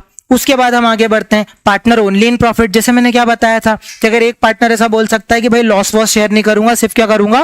प्रॉफिट शेयर करूंगा, तो हो सकता है भाई अगर सारे पार्टनर एग्री कर जाए, ऑल बहुत इंपॉर्टेंट चीज है, सारे पार्टनर एग्री कर जाए तो आप क्या होगे? सिर्फ प्रॉफिट पे एंटाइटल्ड होगे, लॉस में एंटाइटल्ड नहीं होंगे, लेकिन वो सारी डेट के लिए लायबल हो जाएगा। बहुत इंपॉर्टेंट, प्रॉफिट के लिए लायबल है, प्रॉफिट के लिए एंटाइटल्ड है, ठीक है, लॉस मत शेयर करना, लेकिन बेटा डेट के लिए तो फिर भी लायबल हो जाएगा। और जब जरूरत पड़ेगी तो लॉस कंट्रीब्यूट करना पड़ेगा अगर दूसरे पार्टनर की एस्टेट सफिशिएंट ना हो तो। ये सारे कीवर्ड लिख के आना है अपने को। देखो, प्राइवेट सोर्स, नॉट सफिशिएंट, जो प्राइवेट सोर्स है, जैसे मान लो कि हमारी पार्टनरशिप बंद होने पे आ गई, अब जब बंद होने पे आ गई तो मेरे प्राइवेट सोर्स जो है उनको भी तो मेरे को क्या करना पड़ेगा, बेचना पड़ेगा, तभी जाकर के पार्टनरशिप। तो फिर ऐसा नहीं बोल सकता कि मैं तो सिर्फ प्रॉफिट में था, आपको लॉस में भी क्या लेना पड़ेगा, हिस्सा लेना पड़ेगा। और फिर ये सबसे इंपॉर्टेंट मक्खन वाली लाइन है, jointly and severally liable and unlimited liability. मेरा कर्सर घूम रहा देखो, जॉइंटली एंड सेवरली लाइबल और अनलिमिटेड लाइबिलिटी, ये सारी चीजें अपने को याद करनी है। देखो आप एक्टिव नहीं दिख रहे हो, आपका ही नुकसान है, आपको बोलना पड़ेगा। मैं 3-4 बार और रिपीट कर सकता हूं, और घर में बैठे बैठे सबको बोलना है। देखो पार्टनर, सारे पार्टनर अग्री कर सकते हैं, सारे के सारे पार्टनर अग्री कर सकते हैं। तो एक पार्टनर से प्रॉफिट में होगा, लॉस में नहीं होगा, लेकिन वो डेट के लिए लायबल हो जाएगा, और जब जरूरत पड़ेगी तो वो लॉसेस में कंट्रीब्यूट करने के लिए भी लायबल हो जाएगा, अगर दूसरे पार्टनर की एस्टेट सफिशिएंट ना हो तो। और सारे पार्टनर क्या होते हैं, जॉइंटली एंड सेवरली लायबल होते हैं। और सारे पार्टनर की कैसी लायबिलिटी होती है, अनलिमिटेड लायबिलिटी होती है। बहुत बढ़िया, तो अपने इतने सारे पार्टनर याद कर लिए, तो अब इसका निमोनिक देखो। जैसे मान लो अपन ये हिमानी जो है ये याद करवाएगी अपने को। मान लो इस क्लास में मोदी जी आ गए, है ना, और मोदी जी आ गए तो हिमानी ने क्या बोला, मोदी जी होल्ड, पहले मुझे स्नैप बनाने दो। क्या बोल रही हिमानी कि मोदी जी होल्ड, पहले मुझे स्नैप बनाने दो, क्योंकि मेरे को फिर स्नैप बना के दोस्तों को दिखाना है। तो मोदी जी होल्ड, पहले मुझे स्नैप बनाने दो। तो मोदी मतलब एम से क्या हुआ मेरा, माइनर, माइनर। फिर ओ से क्या आया मेरा, आउटगोइंग पार्टनर। डी से आया डोरमेंट पार्टनर। आई से आया इनकमिंग पार्टनर। मोदी एम से माइनर, ओ से आउटगोइंग पार्टनर, डी से डोरमेंट पार्टनर, आई से इनकमिंग पार्टनर। फिर होल्ड मतलब पार्टनर बाय होल्डिंग आउट, ये पार्टनर बाय होल्डिंग आउट मेरा हो गया होल्ड। उसके बाद स्नैप, तो एस से हो गया सब पार्टनर, फिर ए से आ गया मेरा एक्टिव पार्टनर, फिर स्नैप ना सॉरी एस से आ गया सब पार्टनर, एन से आ गया नॉमिनल पार्टनर, ए से आ गया एक्टिव पार्टनर, और पी से आ गया पार्टनर इन प्रॉफिट ओनली। तो ऐसे करके मोदी जी होल्ड, मुझे क्या बनाना है, स्नैप बनाना है। तो एम से हो गया माइनर, फिर ओ से आ गया आउटगोइंग पार्टनर, डी से आ गया डोरमेंट पार्टनर, आई से आ गया इनकमिंग पार्टनर, फिर होल्ड से मतलब होल्डिंग आउट, फिर उसके बाद एस, एस से क्या हो गया मुझे, सब पार्टनर, फिर एन से नॉमिनल पार्टनर, ए से एक्टिव पार्टनर, और फिर पी से पार्टनर इन प्रॉफिट। हो गया यार। मोदी जी होल्ड, मुझे स्नैप बनाने से याद कर लोगे, ठीक है। चलो अब अगला आता है ड्यूटीज ऑफ द पार्टनर। अब ड्यूटी पे आते हैं, ये बहुत इंपॉर्टेंट है, इसको स्टार लगाना, ठीक है, कि पार्टनर की कौन कौन सी ड्यूटीज होगी एक पार्टनरशिप फर्म में। सबसे पहले बात करते हैं जनरल ड्यूटीज की। जनरल ड्यूटीज का क्या मतलब होता है भाई, एक वर्ड दिख रहा है, ये लिख करके आना ही पड़ेगा, नहीं तो मैं नाराज हो जाऊंगा। देखो ग्रेटेस्ट कॉमन एडवांटेज, ये लिख करके आना पड़ेगा। एक पार्टनर को कैसे काम करना है, पार्टनरशिप फर्म के लिए ग्रेटेस्ट कॉमन एडवांटेज पे काम करना है। फिर जस्ट एंड फेथफुल हो, ये 3 कीवर्ड याद रखना है कि एक पार्टनर है तो वो पार्टनरशिप फर्म में कैसे काम करेगा बेटा, ग्रेटेस्ट कॉमन एडवांटेज में काम करेगा, जो जस्ट और फेथफुल हो ईच अदर के लिए, वो ट्रू अकाउंट्स को रेंडर करेगा, फुल इंफॉर्मेशन प्रोवाइड करेगा, और सारी थिंग्स जो अफेक्ट करती हैं पार्टनरशिप के लीगल रिप्रेजेंटेटिव को या फिर पार्टनर को, वो सारी चीजें बताएगा। क्या क्या बोलेगा, सबसे पहले ग्रेटेस्ट कॉमन एडवांटेज में काम करेगा, साथ ही साथ जस्ट एंड फेथफुल होना चाहिए उसका काम, ट्रू अकाउंट्स रेंडर करे, फुल इंफॉर्मेशन प्रोवाइड करे, और सारी चीजें बताए, ऑल द थिंग्स जो क्या करती है पार्टनरशिप को अफेक्ट करती है।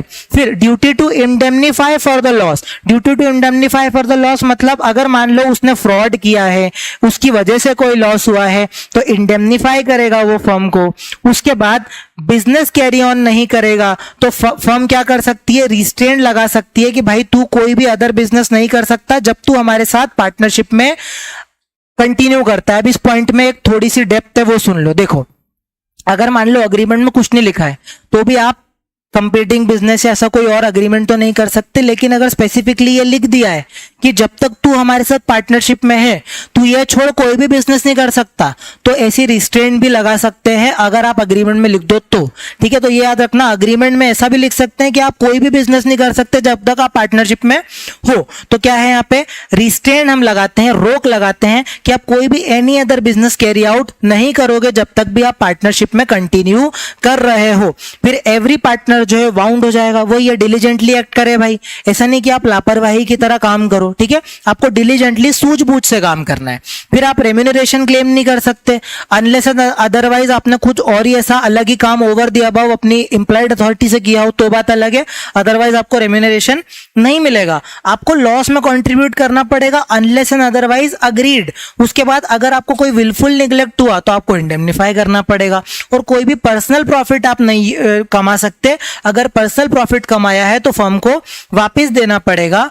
और उसके बाद 9th पॉइंट है कि आप कंपीटिंग बिजनेस नहीं कर सकते, और अगर आपने किया है तो आपको वो सारे पैसे जो भी आपने कमाए हैं फर्म को लौटाना पड़ेंगे। आप अपनी राइट असाइन नहीं कर सकते किसी और को, और आप विद इन द अथॉरिटी काम करोगे। तो आप बोलोगे आप तो सिर्फ पढ़ पढ़ के समझा रहे हो तो हमें कैसे याद होगा। अब समझाता हूं, अब याद करवाओ। तो एक बार मैंने कॉन्सेप्ट टच कर दिया, अब देखो बहुत सिंपल है भाई, एकदम एक फील की तरह याद करो, कुछ है ही नहीं।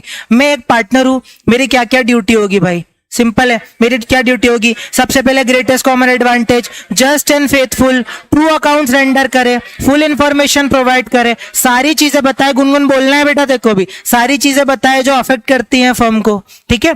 उसके बाद ड्यूटी टू इंडेमनिफाई, इंडेमनिफाई किससे, लॉस से, जो फ्रॉड या फिर उसके विलफुल निगलेक्ट से हुआ है या फिर फ्रॉड से हुआ है। फिर not to carry out business, अगर हम रिस्ट्रेन करते हैं तो आप कोई भी अदर बिजनेस नहीं कर सकते जब तक आप कंटिन्यू कर रहे हो। आपको डिलीजेंटली एक्ट करना पड़ेगा, आप क्या हो जाओगे, दूसरे एक्ट से बाउंड हो जाओगे, है ना, और आप अपने एक्ट से भी बाउंड कर देते हो। फिर आप रेम्यूनरेशन क्लेम नहीं कर सकते। उसके बाद आपको लॉस में कंट्रीब्यूट करना पड़ेगा अनलेस एंड अदरवाइज अग्रीड हो, और अगर कुछ अग्रीमेंट ना हो तो आपको इक्वली क्या करना पड़ेगा, कंट्रीब्यूट करना पड़ेगा। विलफुल निगलेक्ट अगर कुछ भी हो तो आप इंडेमनिफाई करोगे। फर्म की प्रॉपर्टी जो है वो आप सिर्फ फर्म के बिजनेस के लिए भी यूज करोगे, और कोई भी ट्रांजैक्शन ऐसा नहीं करोगे जो आपके पर्सनल प्रॉफिट के लिए हो। मतलब ऐसा नहीं कर सकते कि फर्म की मेरे को एसी अच्छी लग रही है तो मैं उठा के घर पे ले आया, ऐसे काम अपन नहीं कर सकते। उसके बाद आप कंपीटिंग बिजनेस नहीं कर सकते, ठीक है। अगर आपने कोई भी ऐसा कंपीटिंग बिजनेस किया फर्म की नाक के नीचे तो आपको वो सारे के सारे प्रॉफिट को वापस लेके आना पड़ेगा। असाइन नहीं कर सकते अपना राइट, और विद इन द अथॉरिटी काम करना पड़ेगा। अब मेरे हिसाब से आप इसका अंदर का लिख लोगे, आपको सिर्फ ये ऊपर ऊपर की हेडिंग याद करनी है, तो उसके लिए हमने एक निमोनिक बनाया कि भाई सिंपल सी बात है, सारे पार्टनर्स की ड्यूटी है कि उनको पूरी दुनिया घूमनी चाहिए। मतलब हमें हमारी दुनिया मतलब हमारा वर्ल्ड जितना बड़ा है हम कैप लगाएंगे और पूरे बिग वर्ल्ड की सवारी करेंगे। मतलब यहाँ पे वर्ल्ड की स्पेलिंग WORLD नहीं है, WARLD है हमारे लिए। तो कैप लगा के मैं बिग वर्ल्ड घूमने निकल गया, ऐसे अपन याद रखेंगे। कैप लगा के मैं बिग वर्ल्ड घूमने निकल गया। तो सी से अपन क्या करेंगे, देखो भाई, सी से आया कंपीटिंग बिजनेस, कंपीटिंग बिजनेस नहीं करूंगा तो सी क्लियर है। फिर ए से आया कि मैं अपनी राइट को असाइन नहीं करूंगा, तो क्या काम नहीं करूंगा, सबसे पहले कंपीटिंग बिजनेस नहीं करूंगा, अपनी राइट को मैं क्या करूंगा, असाइन नहीं करूंगा, और पर्सनल प्रॉफिट भी नहीं करूंगा। तो क्या करूंगा मैं, सबसे पहले कोई और कंपीटिंग बिजनेस नहीं करूंगा, अपनी राइट को असाइन नहीं करूंगा, और पी से पर्सनल प्रॉफिट नहीं करूंगा। फिर कैप लगा के हम बिग वर्ल्ड घूमने जा रहे थे, तो बी से क्या हो गया, बिजनेस, है ना, मतलब हम कोई और बिजनेस नहीं करेंगे। फिर इंडेमनिफाई करेंगे अगर हमने कुछ फ्रॉड किया है तो, और जनरल ड्यूटीज को निभाएंगे। BIG बिग हो गया मेरे पास, ठीक है। बी से क्या आया, बी से आया बिजनेस, आई से आया इंडेमनिफाई, और फिर जी से आया जनरल ड्यूटीज, बिग। अब वर्ल्ड घूमना है, वर्ल्ड नहीं घूमना, वर्ल्ड घूमना है, WARLD। डब्ल्यू से क्या आया, W से आया विलफुल निगलेक्ट, W से आया हमारा विलफुल निगलेक्ट, है ना। फिर A से हमारा आया विद इन दी अथॉरिटी, एक ए था असाइन, फिर यहाँ पे एक क्या है, विद इन दी अथॉरिटी। फिर R से क्या आया सर, R से आया कि रेम्यूनरेशन क्लेम नहीं करूंगा, L से कंट्रीब्यूशन करूंगा लॉस में, और D से आया मैं डिलीजेंटली एक्ट करूंगा। क्या मेरे को याद हो गया क्या, एक बार और, मैं कैप लगा के बिग वर्ल्ड घूमने जा रहा हूं। C से मैं कंपीटिंग बिजनेस नहीं करूंगा, A से अपनी राइट को असाइन नहीं करूंगा, ठीक है। P से पर्सनल प्रॉफिट नहीं करूंगा। फिर बी से क्या आया, बिजनेस, कोई दूसरा बिजनेस नहीं करूंगा। आई से इंडेमनिफाई करूंगा अगर मैंने फ्रॉड किया है तो। जी से मैं अपना जनरल ड्यूटीज निभाऊंगा। फिर डब्ल्यू से विलफुल निगलेक्ट नहीं होना चाहिए। ए से मुझे ए से क्या था, अथॉरिटी, हाँ मेरी अथॉरिटी में काम करूंगा। आर से मैं क्या करूंगा, आर से रेम्यूनरेशन क्लेम नहीं करूंगा। एल से लॉस कंट्रीब्यूट नहीं करूंगा। और डी से क्या हो गया हाँ डी से डिलीजेंटली, याद हो गया क्या, बिग वर्ल्ड घूमने चले जाओगे, या पूरा हो गया, ठीक है क्या।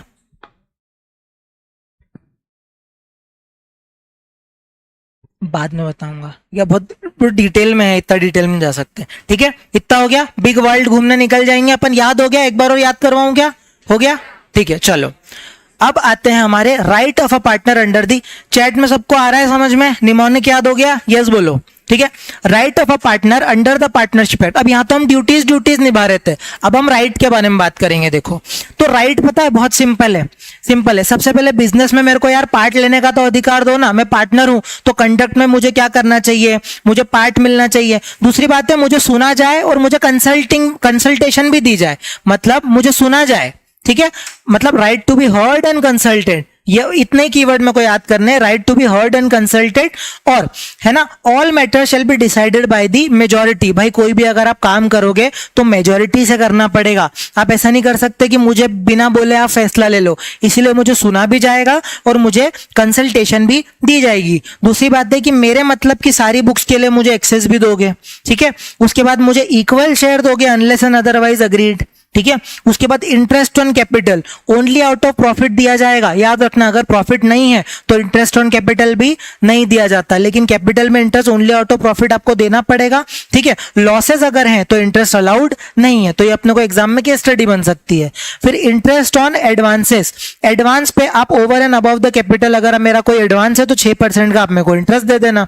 ठीक है, उसके बाद इंडेमनिफिकेशन मिलना चाहिए मुझे फर्म से। कब? जब मैं प्रॉपरली काम कर रहा हूं, ऑर्डिनरी कंडक्ट कर रहा हूं, इमरजेंसी में फर्म को लॉस से बचा रहा हूं, प्रोटेक्ट कर रहा हूं फर्म को लॉस से। और ऑर्डिनरी प्रूडेंस मतलब कोई एक सूझबूझ का व्यक्ति, अभय जैसा नहीं, एक सूझबूझ का व्यक्ति अगर कोई काम कर रहा है तो ऐसे केस में अगर मैं ऑर्डिनरी प्रूडेंस का व्यक्ति हूं तो ऐसे केस में क्या हो जाएगा, मैं जो है वो इंडेमनिफिकेशन का अधिकार रखता हूं। ठीक है, उसके बाद प्रॉपर्टी का यूज, तो मैंने बोला भाई आप सिर्फ बिजनेस के लिए एक्सक्लूसिवली यूज करोगे प्रॉपर्टी को। फिर एवरी पार्टनर एजेंट भी होता है, प्रिंसिपल भी होता है, सबको पता है। बाइंड कर देता है, वो भी सबको पता है। इमरजेंसी में मेरे को फर्म को क्या करना पड़ेगा? लॉस से प्रोटेक्ट करना पड़ेगा, जो एक ऑर्डिनरी प्रूडेंस का व्यक्ति करता है। ठीक है, सारे पार्टनर की कंसेंट से एडमिट हो सकता हूं। ठीक है, और माइनर एज अ बेनिफिशियरी भी हो सकता है एडमिट। आप बोलोगे क्या पढ़ा रहे हो? कुछ नहीं है, सिंपल है। यहां मैंने इतना जो डिस्कस किया ना वो सिंपल है। ये एक एक बार मैं सिर्फ आपको इसलिए पढ़ के, क्योंकि सारा ऑलरेडी आपको आता है। देखो सिर्फ आपको कीवर्ड याद करना है। देखो कंडक्ट और मैनेजमेंट याद करना है कि मैं कंडक्ट में पार्टिसिपेट कर सकता हूं, मैनेजमेंट पार्टिसिपेट कर सकता हूं। ठीक है, जो भी डिसीजन लिए जाएंगे मेजॉरिटी से लिया जाएगा। मुझे heard and consulted, right to be heard and consulted मिलना चाहिए, है ना। और है ना, change in the nature and the reconstitution सारे पार्टनर की कंसेंट से ही होगा। मतलब अगर कोई रिकॉन्स्टिट्यूशन कर रहे हो, कोई बिजनेस चेंज कर रहे हो, ऐसा कुछ भी काम कर रहे हो तो सारे पार्टनर की कंसेंट से कर लेना, अकेले अकेले मत कर लेना। अनलेस एंड अदरवाइज अग्रीड मुझे शेयर इक्वल मिलना चाहिए, मुझे इंटरेस्ट ऑन कैपिटल से प्रॉफिट से मिलना चाहिए। एडवांस अगर मैंने कुछ दिया है कैपिटल से ज्यादा तो 6% का इंटरेस्ट मेरे को दे देना। याद हो 6% का interest advance over and above the capital मिलेगा।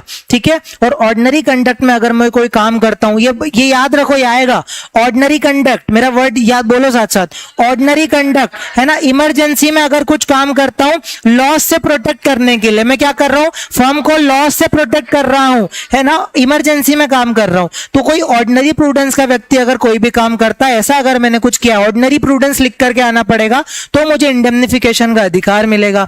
और मुझे एक्सक्लूसिवली किसके लिए यूज करना है? प्रॉपर्टी, बिजनेस के लिए यूज करना है। मैं एसी को उखाड़ के अपने घर में नहीं लेके जा सकता।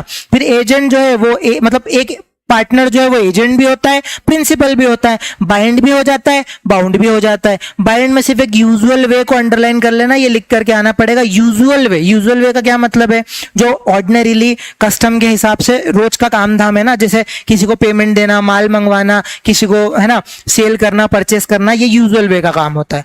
इमरजेंसी मतलब लॉस से प्रोटेक्ट करने के लिए, मतलब इमरजेंसी जब भी वर्ड आएगा प्रोटेक्टिंग फ्रॉम द लॉस आएगा ही आएगा। ये जितने भी कीवर्ड है ना भाई, ये सब मैं बोल रहा हूँ बुक से छाट के, मेरे साथ बोलना है, प्रोटेक्टिंग फ्रॉम द लॉस। क्योंकि अपने को यही दिक्कत आई थी, कॉन्सेप्ट सबको पता है, ये मैं अभी सबको हिंदी में बोलने को बोल रहा हूँ, सब बोल देंगे, लेकिन ये कीवर्ड याद नहीं होंगे ना आपको, तो याद करो क्या बोला मैंने, इमरजेंसी के टाइम पे प्रोटेक्टिंग फ्रॉम द लॉस। और कौन कौन सा कीवर्ड बोला था कि ऑर्डिनरी प्रूडेंस का व्यक्ति अगर फर्म को लॉस से प्रोटेक्ट करने के लिए करता तो लायबल हो जाता। इमरजेंसी के टाइम में प्रॉपर ऑर्डिनरी कंडक्ट में, ऑर्डिनरी कंडक्ट मेरा एक और कीवर्ड था।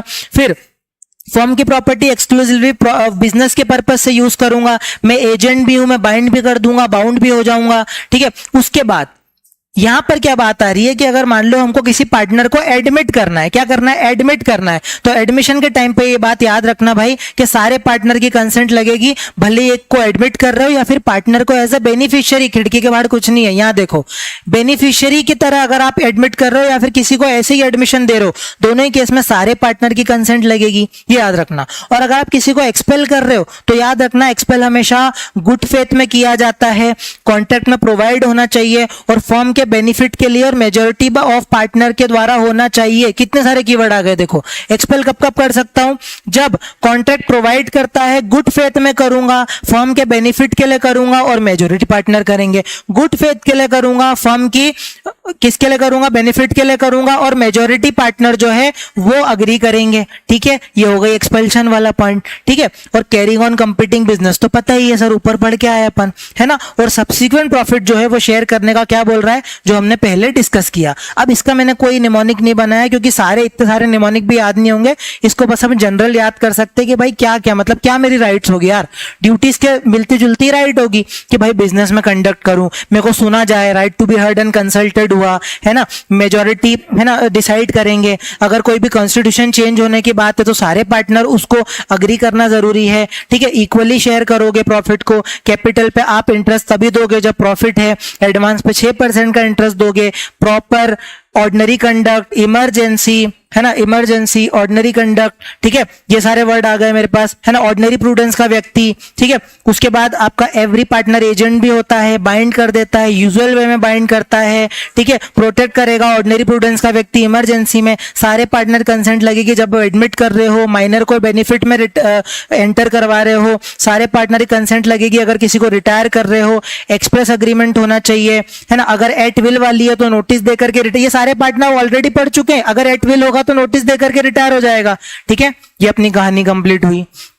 अब अपन आते हैं किस पे, इंप्लाइड अथॉरिटी के कॉन्सेप्ट पे। इंप्लाइड अथॉरिटी का कॉन्सेप्ट क्या बोलता है, देखो दो टाइप की अथॉरिटी अपन बोल सकते हैं, एक है एक्सप्रेस, एक है इंप्लाइड। एक्सप्रेस का क्या मतलब होता है भाई, जो म्यूचुअल एग्रीमेंट में कन्वर्ट की गई है, और अग्रीमेंट जो है वो ओरल भी हो सकता है, रिटर्न भी हो सकता है। सिर्फ इसको अंडरलाइन करो, चैट वाले यस में रिप्लाई दो फटाफट। ओरल भी हो सकता है, रिटर्न भी हो सकता है। ठीक है, ठीक है। और इंप्लाइड अथॉरिटी क्या हो सकती है, जहां पर कोई अग्रीमेंट नहीं है, अग्रीमेंट तो साइलेंट है, लेकिन यूजुअल वे, यही वर्ड बार बार वर्ड आ रहा है, यूजुअल वे। यहाँ पे ऑर्डिनरी कोर्स ऑफ बिजनेस भी यूज कर सकते हो, नॉर्मल कोर्स ऑफ बिजनेस भी यूज कर सकते हो, कि यूजुअल वे में अगर कोई काम कर रहे हो तो आप बाइंड कर दोगे। मतलब स्टार्टिंग से वही गाना गा रहा है पार्टनरशिप एक्ट कि आप अग्रीमेंट होना जरूरी है, यूजुअल वे में कोई भी काम करते हो, ऑर्डिनरी कोर्स ऑफ बिजनेस में करते हो तो आप बाइंड कर देते हो, ये यहां भी आ रहा है। ठीक है, उसके बाद अपन आते हैं condition for partners act to bind the firm. ठीक है, अब यहां पर कौन कौन सी चीजें, जब पार्टनर बाइंड कर देगा, ठीक है, मतलब पार्टनर ऐसे कुछ काम करेगा जिससे अपनी पार्टनरशिप फर्म में क्या हो जाएगी, बाउंड हो जाएगी। सबसे पहले नॉर्मल बिजनेस, तो नॉर्मल बिजनेस में क्या करना, नॉट कॉमन, मतलब ऐसा कोई आप काम कर रहे हो, if the act of the nature not so common, तो ऐसे केस में वो बाइंड नहीं होगा। मतलब कॉमन अगर आप कोई एक्ट कर रहे हो तो ही बाइंड करोगे, लेकिन अगर कोई कॉमन नहीं है तो बाइंड नहीं होगे। Firm even if in firms name, इसका ये मतलब है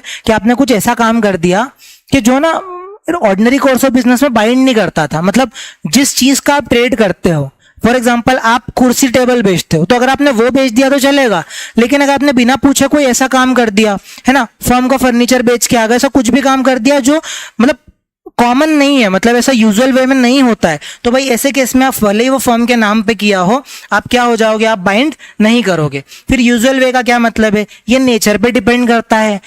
अलग अलग इंडस्ट्री में यूजुअल वे का अलग अलग मतलब होता है, इसीलिए ये क्या करता है, नेचर पे डिपेंड करता है।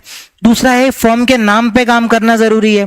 कोई भी अगर आप काम करोगे तो फर्म के बिहाफ पे ही करोगे। ठीक है, ये भी सिंपल है। अब ये बहुत इंपॉर्टेंट चीज आती है, वो है act with in the implied authority. कौन कौन से ऐसे काम है जो इम्प्लाइड अथॉरिटी के अंदर आते हैं, ये सारी चीजें अपने को याद करनी है। देखो सबसे पहले भाई सिंपल चलो, अगर मैं नॉर्मल कोर्स ऑफ बिजनेस में काम करता हूं तो क्या क्या कर सकता हूं, मैं परचेज कर सकता हूं, सेल कर सकता हूं, पेमेंट रिसीव कर सकता हूं, किसी को नौकरी पे रख सकता हूं भाई, मैं थोड़ा बहुत मनी बोरो कर सकता हूं, फर्म के गुड्स को प्लेज कर सकता हूं, नेगोशिएबल इंस्ट्रूमेंट को ड्रॉ या एक्सेप्ट कर सकता हूं, खत्म कहानी।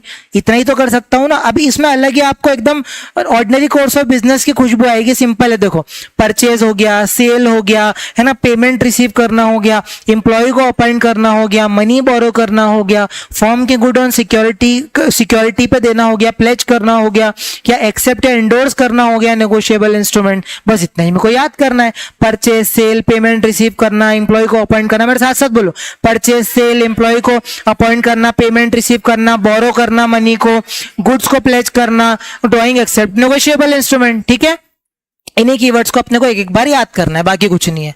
अब कुछ कुछ ऐसे काम है पता है जो अलग ही समझ में आएंगे कि भाई ये दूसरे पार्टनर से बिना पूछे आप कैसे कर सकते हो। देखो, अगर मान लो कोई भी कस्टम ऑफ ट्रेड एब्सेंस है, कस्टम ऑफ ट्रेड का यह मतलब होता है कि मान लो अलग अलग इंडस्ट्री में क्या होता है कि यूजुअल वे अपने हिसाब से डिफाइन कर दी जाती है, तो इसलिए कस्टम ऑफ ट्रेड आप लिख करके आना।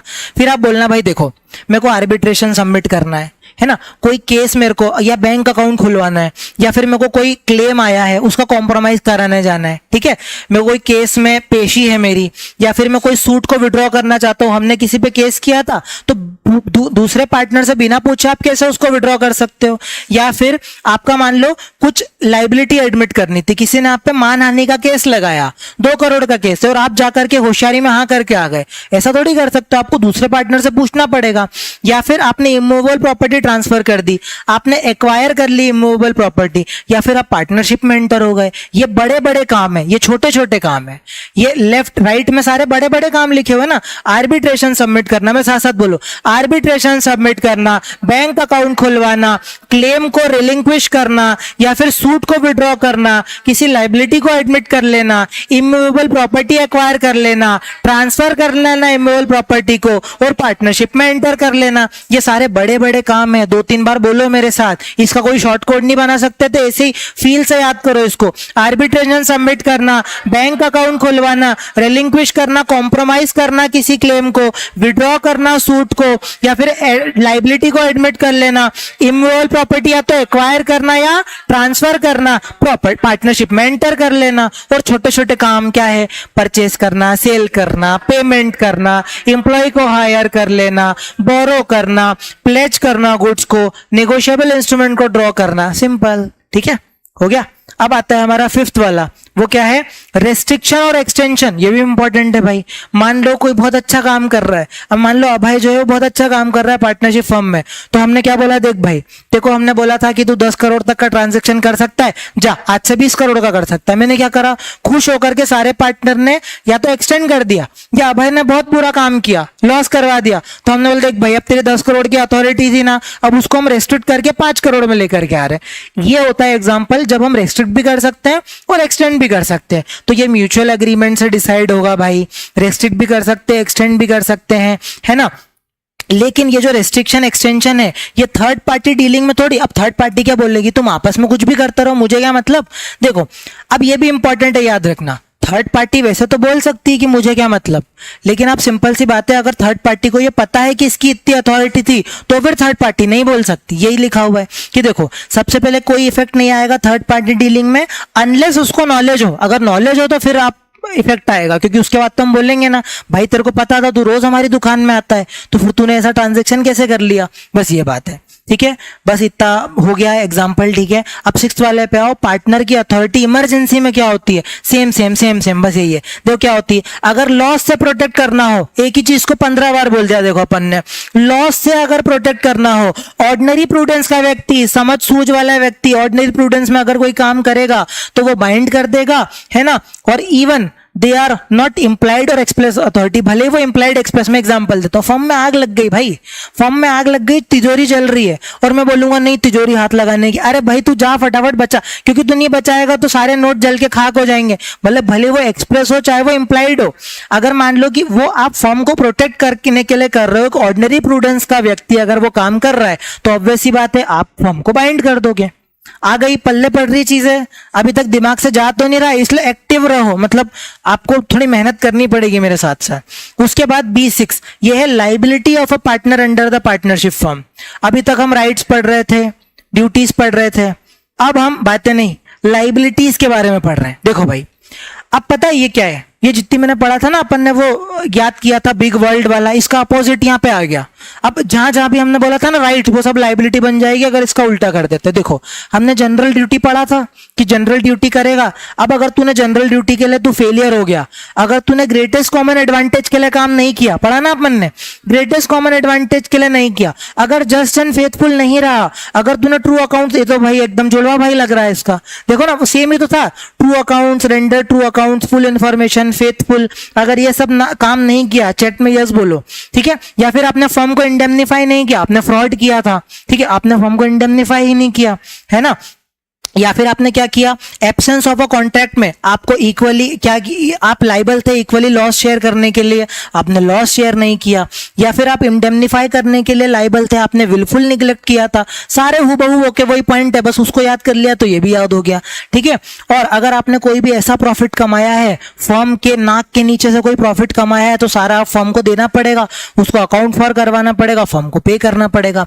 फर्म की प्रॉपर्टी आप अपने खुद के पर्पस के लिए यूज नहीं कर सकते, फर्म के लिए आपको यूज करना पड़ेगा। और सिमिलर नेचर का अगर आपने कोई भी क्या लिखा हुआ है कंपीटिंग बिजनेस किया है, तो ऐसे केस में आपको उसके प्रॉफिट फर्म को पे करने पड़ेंगे। आप जॉइंटली एंड सेवरली लाइबल हो, ठीक है।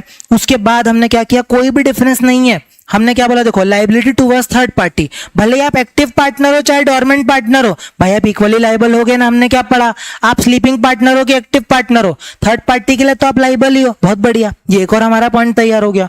और हमने क्या पढ़ा, अनलेस अदरवाइज अग्रीड मतलब अनलेस अदरवाइज अग्रीड, जो राइट्स एंड लाइबिलिटीज है वो सेम रहेगा, ठीक है। इवन आफ्टर कॉन्स्टिट्यूशन चेंज हो जाए या फिर एक्सपायरी हो जाए टर्म की, या फिर एडिशनल वेंचर समाप्त हो जाए। इसका क्या मतलब है, हमारी बिजनेस चल रही थी, ठीक है, हम मान लो फिक्स टर्म के लिए थे, पर्टिकुलर वेंचर के लिए थे, अब मान लो वो वेंचर खत्म, मतलब वो फिक्स टर्म खत्म हो गई, वेंचर खत्म हो गया, फिर भी हम पार्टनरशिप कंटिन्यू कर रहे हैं, तो भाई तो फिर ऑब्वियस सी बात है, इसका ये मतलब थोड़ी कि तुम्हारी जो राइट्स एंड लाइबिलिटीज है वो खत्म हो जाएगी, वो ऐसी की ऐसी कंटिन्यू रहेगी। क्या बात समझ में आती है, यहां तक क्लियर हो रहा है? फास्ट गया क्या मैं थोड़ा, चैट पे बता दो, यहां बता दो, ठीक है, आ रहा है समझ में। अब एक और बहुत इंपॉर्टेंट, ये पता है ये कीवर्ड्स है ना 3-4 बार बोलने पड़ेंगे आपको, ठीक है, ये बोल बोल के ही याद होंगे, है ना। प्रॉपर देखो कितना कम अंडरलाइन है, सब कुछ अंडरलाइन है भी नहीं, कम ही है, और यही याद करना है आपको। देखो property of the partnership firm बहुत इंपॉर्टेंट है। अब यहां पर हम क्या बोल रहे हैं, ध्यान से समझो। सबसे पहले बाय एन अग्रीमेंट आप फ्री टू डिटरमाइन हो भाई कि कौन सी प्रॉपर्टी फर्म की होगी, कौन सी पार्टनर की होगी, तो यहाँ पे फ्री टू डिटरमाइन हमारा एक कीवर्ड आ गया। दूसरा फैक्टर फॉर कंसिडरेशन, अगर मान लो कोई भी अग्रीमेंट नहीं है तो हम क्या देखेंगे, 3 चीजें देखेंगे, हम सोर्स देखेंगे, हम पर्पस देखेंगे, हम मैनर देखेंगे। एक बार और बोलेंगे, हम सोर्स देखेंगे, हम पर्पस देखेंगे, मैनर। सोर्स, पर्पस, मैनर, क्या मतलब है, सिंपल सी बात है, अगर अग्रीमेंट में लिखा ही नहीं है तो भाई सोर्स देखेंगे, कहां से आई प्रॉपर्टी, किस काम के लिए आई प्रॉपर्टी, किस मैनर में आई प्रॉपर्टी, उससे डिसाइड करेंगे ना फर्म की है कि पार्टनर की है। सोर्स, पर्पस, मैनर देखेंगे। उसके बाद अगर मान लो कोई कॉन्ट्रैक्ट नहीं है तो देखेंगे भाई कि ऑल दी प्रॉपर्टीज, जो अब फर्म की कौन कौन सी प्रॉपर्टी होगी जो फर्म ने खरीदी है, भाई ओरिजिनली फर्म ने खरीदी है, ओरिजिनली बॉट, या फिर प्रॉपर्टी परचेज करी हमने, या फिर अदरवाइज एक्वायर करी है। मान लो कोई हमारा पैसा नहीं दे रहा था तो हम उसकी बाइक उठा के ले आए, तो फर्म की बाइक है ना, एक पार्टनर थोड़ी घुमा सकता है किसी को भी। कहने का मतलब है कि अगर कोई भी चीज या तो हमने अदरवाइज एक्वायर करी है या फिर हमने क्या किया है, उसको खरीद करके लेकर के आए, फर्म की प्रॉपर्टी है। फिर property, right, interest with the money, सब कुछ फर्म के लिए बिलोंग करेगा। गुडविल भी फर्म की प्रॉपर्टी है, मतलब ये सारी चीजें क्या है, ये फर्म की प्रॉपर्टी है। ओरिजिनली या तो मैंने खरीदा है या फिर मैंने परचेस किया है, अदरवाइज में साथ साथ बोलेंगे, ओरिजिनली बॉट किया है, खरीदा है, परचेस किया है, अदरवाइज मैंने एक्वायर करा है, या ऑर्डिनरी कोर्स ऑफ बिजनेस में एक्वायर करा है, या फिर कोई प्रॉपर्टी है, कोई राइट है, कोई इंटरेस्ट है, मनी है या गुडविल है, वो सब मेरी प्रॉपर्टी होगी। ये सब याद करना है बोल बोल के अपने को।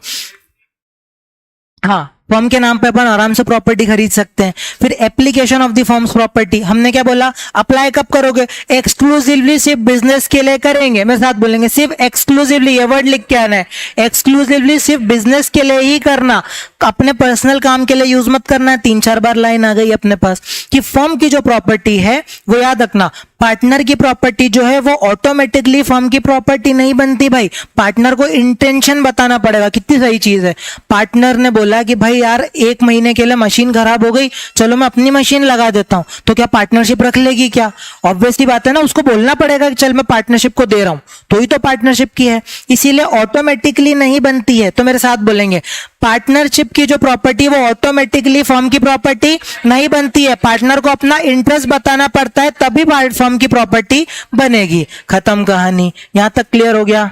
ठीक है, ठीक है, वापस तो नहीं दोहराऊं मैं, ठीक है, ठीक है। अब आता है फर्म की लायबिलिटी फर्म की liability for acts of the partner, मतलब फर्म के पार्टनर ने कांड किया हुआ है, और अब फर्म की लायबिलिटी कहां कहां आ जाएगी वो सुनना। अब यहां पर ना आप एक ही चीज समझो, हमने कब बार बार पढ़ा है कि फर्म का जो पार्टनर है अगर ऑर्डिनरी कोर्स ऑफ बिजनेस में कोई भी काम करता है तो क्या हो जाएगी? फर्म बाइंड हो जाएगी। सबसे पहले वही लिखा हुआ है भाई, इंप्लाइड अथॉरिटी देख लो, अगर इंप्लाइड अथॉरिटी में कुछ काम किया है तो भाई बाइंड कर देगा ना वो फर्म को, सिंपल। अब एडमिशन बाय अ पार्टनर, ठीक है, मतलब अगर पार्टनर ने कोई एडमिशन किया है in the ordinary course of business where a partner makes an admission या फिर रिप्रेजेंटेशन, ये किसी को पार्टनरशिप में एडमिट करने की बात नहीं कर रहा है, ये बोल रहा है कि इसने कुछ काम किया फर्म के बिहाफ पे, कुछ रिप्रेजेंटेशन दी फर्म के बिहाफ पे, और वो फर्म के अगेंस्ट एविडेंस बन जाएगा और फर्म लायबल हो जाएगी क्योंकि उसने बिजनेस में ऑर्डिनरी कोर्स ऑफ बिजनेस में काम किया है, ठीक है। उसके बाद acting within intent to bind the firm, अगर उसका इंटेंशन था फर्म को बाइंड करने का ऑर्डिनरी कोर्स ऑफ बिजनेस में तो भी फर्म बाइंड हो जाएगी। अगर मान लो फर्म पार्टनर ने कोई रॉन्गफुल एक्ट किया लेकिन ऑर्डिनरी कोर्स ऑफ बिजनेस में किया, कोई भी थर्ड पार्टी को इंजरी हो गई तो फर्म लायबल हो जाएगी। एग्जांपल के तौर पे भाई हो सकता है कि पार्टनर ने ट्रक से माल लोड करवाया और रास्ते में मान लो कि कुछ डैमेज वगैरह हो गया, या फिर वहां पे जाकर के किसी को कुछ चोट लग गई, या फिर किसी का फर्म के पार्टनर ने नुकसान करवा दिया, कोई भी ऐसा काम कराया तो कर तो ऑर्डिनरी कोर्स ऑफ बिजनेस में ही रहा था ना, तो फर्म ही बाइंड हो जाएगी, ये बात याद रखना। ऐसे में फर्म ही हमारी क्या हो जाएगी? बाइंड हो जाएगी, ठीक है। उसके बाद miss application by the partner, अगर पार्टनर ने कोई चीज को मिस अप्लाई वगैरह कर दिया, अगर ऐसी चीज है लेकिन अगर ऑर्डिनरी कोर्स ऑफ बिजनेस में किया है तो भी फर्म लायबल हो जाएगी। क्या ये क्लियर हुआ? ये सिर्फ अपन समझ के याद कर सकते हैं। यूजुअल वे हो गया, फिर अगर मान ले कोई एडमिशन रिप्रेजेंटेशन देते हैं कि फर्म के अगेंस्ट एविडेंस यूज हो जाएगा, ठीक है। अगर आप किसी फर्म को बाइंड करने के इंटेंशन से कोई काम करते हो, ऑर्डिनरी कोर्स ऑफ बिजनेस में अगर कोई काम करते हो, ठीक है, और अगर मान लो कि आपने कोई ऐसी चीज को मिस अप्लाई कर दिया है जो आपकी कस्टडी में थी लेकिन ऑर्डिनरी कोर्स ऑफ बिजनेस में काम किया है तो भी फर्म लायबल हो जाएगी, ठीक है। तो एक बार और अपन कीवर्ड को मेरे साथ साथ बोलेंगे, यूजुअल वे, बाइंड, इसके बाद कोई भी एडमिशन रिप्रेजेंटेशन करते हो जो फर्म के अगेंस्ट एविडेंस यूज हो सकता है तो फर्म लायबल हो जाएगी। इंटेंशन है मेरा बाइंड करने का, मैं ऑर्डिनरी कोर्स ऑफ बिजनेस में अगर थर्ड पार्टी को इंजरी हो जाती है तो फर्म लायबल हो जाएगी, है ना। और अगर मान लो कि मेरी कस्टडी में कोई फर्म की प्रॉपर्टी थी, उसको अगर मैंने मिसअप्लाई कर दिया तो भी फर्म ही उसको क्या करेगी? मेक गुड द लॉस करेगी। बहुत बढ़िया। उसके बाद notice to acting partner is a notice to a firm, यही बहुत इंपॉर्टेंट चीज है भाई। इसका क्या मतलब है? देखो यहां तक क्लियर है क्या? फास्ट तो नहीं जा रहा हूं मैं, चैट में बताओ फटाफट, ठीक है, सही है। अब नोटिस टू एक्टिंग पार्टनर का क्या मतलब होता है वो सुनो। देखो मान लो कि कोई ऐसा पार्टनर है जो हैबिचुअली, ये वर्ड याद रखना है, बहुत इंपॉर्टेंट है, हैबिचुअली एक्ट करता है। हैबिचुअली मतलब भाई वही पार्टनरशिप की सब देखरेख कर रहा है, सारी चीजें वही देख रहा है, तो जब वही देख रहा है, हैबिचुअली सारे कॉन्ट्रैक्ट वही कर रहा है, तो ऐसे केस में अगर उसको कोई नोटिस दिया है तो वो लायबल हो जाएगा क्योंकि वो हैबिचुअली सारे काम कर रहा है, ठीक है।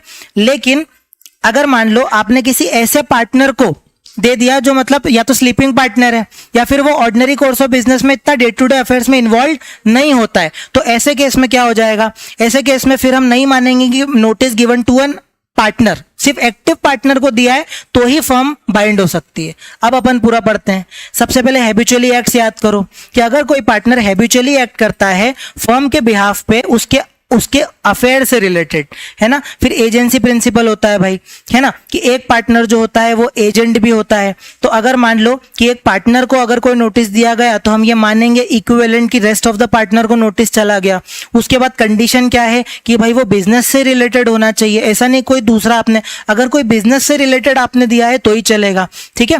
उसके बाद हमने क्या बोला कि नोटिस अगर एक एजेंट को दिया है, ठीक है, तो हम उसको ये मानेंगे कि वो भी नोटिस टू द फर्म है, भले एजेंट को दिया हो चाहे किसी एक्टिव पार्टनर को दिया हो। और इसकी एक्सेप्शन क्या है, अगर फ्रॉड का केस है तो नहीं हो सकता। बोले अभी तक आपको याद तो हो गया होगा लेकिन समझ में आने में थोड़ी दिक्कत हो रही होगी। देखो मैं एक बार पूरा कंक्लूड कर देता हूं, बहुत सिंपल है यार। देखो मैं बैठा हूं और मैं रोज इसी दुकान पे बैठता हूं, मेरा ही काम है, बाकी सारे पार्टनर तो सिर्फ साइन करने आते हैं। अब अगर कोई नोटिस लेकर के आया तो ऑब्वियस ही बात है, मुझे अगर नोटिस मिलेगा तो ही तो मानेंगे ना कि फर्म को नोटिस मिला। अब कोई पार्टनर मान लो विदेश में रहता है, उसको नोटिस पहुंचा दिया, या फिर जो डे टू डे अफेयर्स में इन्वॉल्व ही नहीं है उसको अगर नोटिस पहुंचा दिया और आप क्या बोल रहे हो कि नहीं हमने तो उनको नोटिस दे दिया था, तो ये गलत है। और अगर किसी एजेंट को नोटिस दिया तो एजेंट भी तो हैबिचुअली कॉन्ट्रैक्ट करता है ना, तो एजेंट को नोटिस भी क्या मानेंगे हम कि फर्म को नोटिस दे दिया, ठीक है। और बस, और लेकिन अगर किसी फ्रॉड वगैरह का काम है तो नहीं चल पाएगा। अगर आप फ्रॉड के इंटेंशन से कुछ कर रहे हो ना, तो ऐसे केस में फिर हम ये नहीं मानेंगे कि notice given to a firm, notice given to an active partner is notice given to a firm. मतलब इसको मैंने कंसेप्चुअली समझा दिया, मतलब ज्यादा रट्टा नहीं लगवाया इसका, ठीक है। अब हम आगे चलते हैं। चैट में समझ में आ रहा है सबको? सब यस लिखो फटाफट, ठीक है। चलो अब अपन पढ़ते हैं right and liability of a minor participating in the partnership firm. क्या हुआ भाई, आ गया? चलो, right and liability of a minor participating in the partnership firm. हम जब से क्या चिल्ला रहे थे, माइनर माइनर, तो माइनर के कॉन्सेप्ट को थोड़ा डिटेल में पढ़ते हैं, ठीक है। सबसे पहले माइनर जो है वो पार्टनर नहीं बन सकता। माइनर पार्टनर नहीं बन सकता क्यों? क्योंकि वो incapable of entering into contract है। लेकिन याद रखना वो बेनिफिट्स में एडमिट हो सकता है। कैसे हो सकता है? बेनिफिट में वो एडमिट हो सकता है, ठीक है। अब यहां पर एक चार्ट के फॉर्म में अपन पढ़ेंगे कि कहां कहां क्या क्या लाइबिलिटीज या फिर राइट्स उसकी आ जाएगी। सबसे पहले प्रॉफिट शेयर करेगा और प्रॉपर्टी में शेयर उसको देना पड़ेगा। किसमें? प्रॉफिट में और प्रॉपर्टी में। फिर वो इंस्पेक्ट कर सकता है अकाउंट्स को, कॉपी कर सकता है, मतलब इंस्पेक्ट कर सकता है, फिर बुक्स ऑफ अकाउंट्स की कॉपीज ले जा सकता है। साथ ही साथ वो सिर्फ उन चीजों को ले सकता है जो उसके मतलब की चीजें, मतलब ऐसी कॉन्फिडेंशियल इंफॉर्मेशन जो रेस्ट्रिक्टेड है, जो सिर्फ पार्टनर को पता होनी चाहिए, उसको एक्सेस नहीं कर सकता। लेकिन वो उन सारी बुक्स को ले सकता है जो उसके प्रॉफिट शेयर से रिलेटेड है। तो यहाँ पे कीवर्ड क्या आया? इंस्पेक्ट कॉपी और कैन नॉट अदर देन, कौन सी बुक? कॉन्फिडेंशियल बुक जो रेस्ट्रिक्टेड है। क्या बोला मैंने? कॉन्फिडेंशियल इंफॉर्मेशन जो रेस्ट्रिक्टेड है, ठीक है। उसके बाद filing a suit, to file a suit, suit file करने के लिए हमें सबसे पहले देखना पड़ेगा, ये तभी सूट फाइल कर सकता है जब उसका ड्यू शेयर हमने ना दिया हो, मतलब उसका शेयर अगर उसको नहीं मिला है तो ही वो क्या कर सकता है? सूट फाइल कर सकता है। और ये वो एक्सरसाइज करेगा, कब करेगा? जब, मतलब exercise only when he decide to sever the connection. मतलब ऐसा नहीं है कि भाई चलते चलते कर देगा, नहीं। जब मान लो कि वो छोड़ करके जा रहा है पार्टनरशिप और उसकी कुछ ड्यू शेयर आप नहीं दे रहे हो, तो वो सूट फाइल कर सकता है। सीवरेंस, सीवरेंस का मतलब है अपने कनेक्शन को अलग करना। और फिर option to become a partner. अब ये बहुत इंपॉर्टेंट चीज है भाई, इसको याद रखो। इसको एक ऑप्शन मिलेगा जब वो मेजोरिटी अटेंड कर लेगा। मेजोरिटी अटेंड करने के बाद क्या ऑप्शन मिलेगा कि भाई तू नॉर्मल पार्टनर की तरह आ जा, या तो पार्टनरशिप छोड़ के चला जा। अगर वो ये ऑप्ट करता है तो फिर वो क्या होगा? As a normal partner treat किया जाएगा, ठीक है। हाँ, आगे आगे, अब ये आगे बढ़ेंगे। अब लाइबिलिटीज में क्या आएगा? देखो, लाइबिलिटीज में देखना, before attaining majority, after attaining majority, सारे अटेंटिव रहेंगे, ठीक है। चैट में भी सब अटेंटिव रहेंगे, बहुत इंपॉर्टेंट कॉन्सेप्ट चल रहा है। अभी तक मैंने कुछ कुछ चीजें रटवाई नहीं है, मैंने उसका रीजन बताया, वो कॉन्सेप्चुअल था। हर चीज को बार बार नहीं रटेंगे, एक बार समझ लिया, उस 2-3 बार बोलोगे आपको आ जाएगा, ठीक है। चैट में सब यस लिखो, ठीक है। अब लाइबिलिटीज ऑफ अ माइनर में सबसे पहले एक है बिफोर अटेनिंग, एक है आफ्टर अटेनिंग। सबसे पहले देखो बिफोर अटेनिंग क्या होगा। सबसे पहले इसके पहले सिर्फ वो पर्सनली लायबल नहीं होगा उसकी प्राइवेट एस्टेट के लिए, सिर्फ उसका जो शेयर है प्रॉपर्टी में सिर्फ वो लायबल हो जाएगा, ठीक है। और वो लॉस के लिए भागीदारी नहीं लेगा, सिर्फ प्रॉफिट के लिए लेगा। वही लिखा है कि लायबिलिटी इज कन्फाइंड टू मतलब रेस्ट्रिक्टेड टू उसका शेयर। याद रखना, उसकी लायबिलिटी हमेशा उसके शेयर तक ही कन्फाइंड होती है, पहला। दूसरा, वो पर्सनली लायबल नहीं होगा, उसकी property private estate personally liable नहीं होगी, ठीक है। और वो can not be become insolvent, वो इंसॉल्वेंट नहीं बन सकता, ठीक है। इसीलिए, है ना। और his share in the firm will be taken by the official receiver. इसका क्या मतलब है कि मान लो कि पैसे कम पड़ रहे हैं, तो ऐसे केस में फिर फर्म में जो उसकी प्रॉपर्टी है वो ऑफिशियल रिसीवर ले करके जा सकता है और उसको बेच सकता है। मतलब बिफोर अटेनिंग में क्या क्या लाइबिलिटी आ गई, सबसे पहले उसके शेयर तक कन्फाइंड रहेगी, दूसरा वो पर्सनल लाइबल नहीं होगा, उसकी प्राइवेट एस्टेट लाइबल होगी, मेरे साथ साथ बोलो, पर्सनली लाइबल नहीं होगा, उसकी प्राइवेट एस्टेट लाइबल होगी, वो इंसॉल्वेंट डिक्लेयर नहीं हो सकता, लेकिन उसका जो फर्म का शेयर है वो ऑफिशियल रिसीवर ले जा सकता है और उसको बेच के प्रॉपर्टी को बेच के रिकवरी कर सकता है, ठीक है। और पोजीशन अब आफ्टर अटेनिंग क्या होगी देखना, मतलब उसने मेजॉरिटी अटेंड कर ली, वो 18 साल का हो गया, छोटू जो है वो 18 साल का हो गया, तो ऐसे केस में विद इन 6 मंथ, जैसे उसने मेजॉरिटी अटेंड करी विद इन 6 मंथ, या फिर उसको नॉलेज हुआ कि मैं पार्टनरशिप में था, ये बहुत कमाल की चीज है।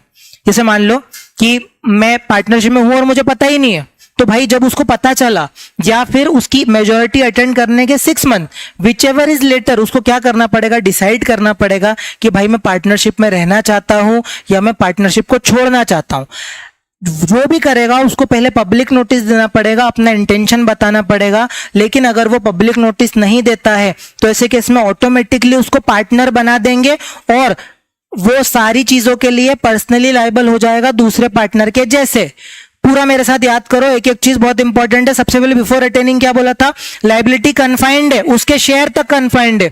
दूसरा, पर्सनली लायबल नहीं होगा, प्राइवेट एस्टेट लायबल नहीं होगी, और वो इंसॉल्वेंट डिक्लेयर नहीं हो सकता। ऑफिशियल रिसीवर उसके शेयर को क्या कर सकता है, ले सकता है, टेकन कर सकता है। उसके बाद पोजीशन आफ्टर अटेनिंग मेजोरिटी क्या होगी, with in 6 month of attaining majority और वो ऑफ हिज नॉलेज कि वो पार्टनर है या नहीं है, विच एवर इज लेटर, उसको क्या करना पड़ेगा, डिसाइड करना पड़ेगा, पब्लिक नोटिस देना पड़ेगा। अगर वो इस काम में फेल हो जाता है तो ऐसे केस में वो ऑटोमेटिकली बिकम्स पार्टनर हो जाएगा।